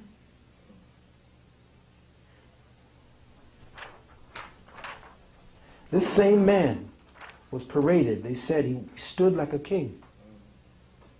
Didn't say a word. Showed no emotions. They said about it when they articulated it, his statues. This, especially for our sisters, I want to imprint upon your psyche what it is that men are suffering psycho-spiritually today. The physicality of our pain, suffering, our castrations, our mutilations and everything has become an internal process at this time. We've constantly, no doubt, we've studied the feminine psyche because you went through the same shit, but we have overstudied it. Reason why now we are not moving forward is because we have not studied the man. It is he that's going to take us out of this shit. And if we do not raise warriors, the next generation will be slaves again. So unless your man rises, you continue to fall, sister. Remember, I am showing you this as archetypal imprints for you to overstand and convert in your mind that there is a psycho-spiritual war, and his soul and his spirit is just as damaged. You too, brothers, overstand that. And this is something where we come to terms with it, because as brothers, there are no tears. We can't. Our manhood was never for tears, because as Africans, we never cried. There was no need to. What tears? If we did cry, it was at a time when, boom, okay, the passing of a loved one, a great king or a great queen, boom, and it was over because we knew the ancestors had them. But this constant suffering and tears and crying, that's pathological. Babies not supposed to cry. They argue. But you're supposed to be a mother with the instincts to precognitively know what the next thing the child is going to do. That's your feminine instinct. That is why you're so good with languages, they say. Because you're supposed to decode what a baby can't say. You know cues, your social cues, your skills. It's supposed to know exactly what I'm feeling when I give a facial. The woman knows because she is wired to overstand actions and facial cues, which is in her nature she's supposed to now help to ameliorate. The men deal with words. That's why we read. We deal with words because we were constantly articulating and trying to decipher the universe. We couldn't do it because you weren't wired that way, and you were raising the next generation to go further than the one sitting there calculating the universe. That is why, and I tell this, those people who wrote about the mother principle being all that we worship, you have to understand that as above, so below. Check? When a baby is born, who is God to that baby? The mother. Understand what I'm saying? God is mother. Check. That nipple is contact with the universe. It's like right there at the central sun. You carry two aspects of the sun right here because it's the font of not only love. You don't have a breast down by here or on your back. It's right over your heart. To transmit not only milk, but the energy that created the milk. So when I'm articulating and breaking down the universe so I can make it a more paradisal place for you, you are filling in the spots that I may not even be paying attention to. But don't fault me because I don't pay attention. I'm paying attention to something greater. You're supposed to pay attention to the little things. You're supposed to bring me back by things that you do and place in front of me to notice, to see you, beautiful as you are. Oh, wow. Hey. You know, those things are very important. The aesthetics of relationship, which is something we can talk about later on down the line. But again, we are speaking about how it is that the imprint of who we are has not yet, as men, been given to the wider melanated community as a man. When we as men automatically talk about us, we include women. So we always say us. So because we are provider protectors, we would never leave you out of anything. We'll say, we're going forward to freedom, men. Forward to the people, power to the people. We ain't saying power to men. Up men. Yes, men. How do we as Africans ever say it without our women? That's stupid. How is it then, sister, you can say that shit in reverse? I am woman, hear me roar. What is that dumb shit? And that is a discontented white woman with a lot of money and nothing to do. And again, this is not excusing all the things that we have done as men in our own pathological states. This is to just tell you as it is from our side. This same brother-looking brother, this is what he looked like after a while. So, burned alive. Understanding that the suffering that we're dealing with, the fact that who we were as warrior men, as men who wanted to express ourselves, as those who created civilizations that broke down the dark matter consciousness into what they talk about, Newtonian and Einsteinian laws and all that shit. That shit is kindergarten shit compared to what we did. This is what we became afterwards. What happened? What happened? As we move forward, we begin to see that right down here, it looked like it's right down the block that this happened. We see this brother. How do you leave a brother like that hanging from a tree? What kind of mindset? Who are these people that we chose as our executioners? What part of us became cancerous enough to express itself as this? What was the price that we agreed to pay to keep this world stabilized? How and where were we when we signed the contract to become the scapegoats of the planet? Because you do this when you really hate yourself.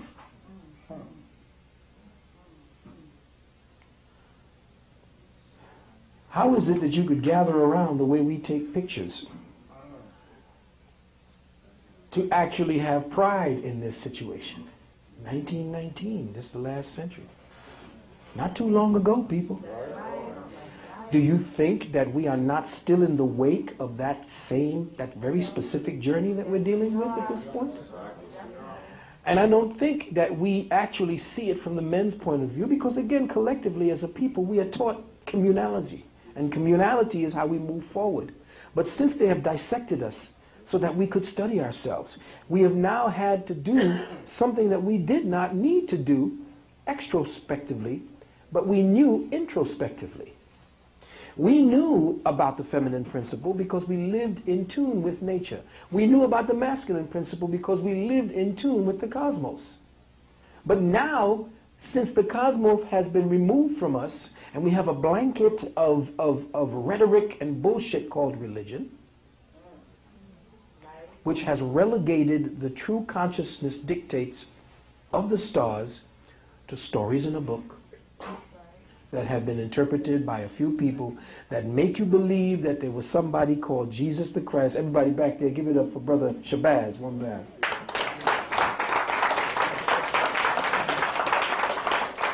Brothers who make you believe, as it stands right now, those who make you believe that Jesus walked the earth. And we so haphazardly mention it as if it's a second nature matter of fact. Yeah, he walked the earth. But, I saw the nigga, he down on 123rd Street. We talk to ourselves about Jesus as if the motherfucker really existed. The conditioning we have steeped into to call some white man's God our God. To have embraced your oppressor through his God. To call it haphazardly. To go to church and call on the apostles. Talk about the wondrous works. I mean, it's the height of pimpology. Psychological pimpology. Every time you mention the word Jesus, your subconscious that went through the shit with the master that gave you that name to worship, you fall back. You stay still. Any black man or black woman, any Melanite who takes Jesus as their God, accept Jesus as your Savior, and you ain't got to do shit for yourself again. That's the ultimate welfare check.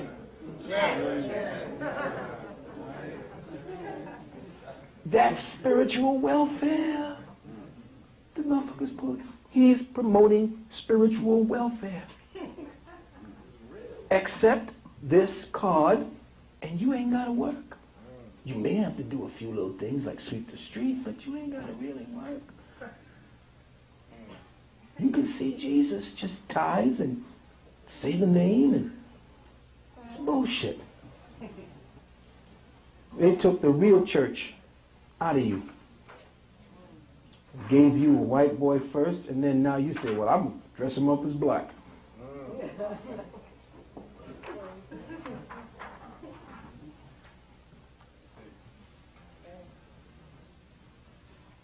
This one is particularly profound because it looks like he was crucified. And of course you see your smiling cave dwellers. He was shot over 1,000 times. Yeah, no over doubt. 1,000 rounds. Yeah, no doubt. This is just psycho-spiritual inference. This brother was hanging there so long that his eye began to stink. The guy's holding his nose, and it wasn't just one at a time. This was done in picnic settings. That's what the picnic situation is. It's called pick a nigga. Pick a nigga and kill him. Murder. And they call us murderers. It's in their psyche. They're the cancer of the planet, which is the deep part of it. There are a few redeemable ones that may have caught the cure because, like that little girl, she's singing black music and tuning in to the black frequencies.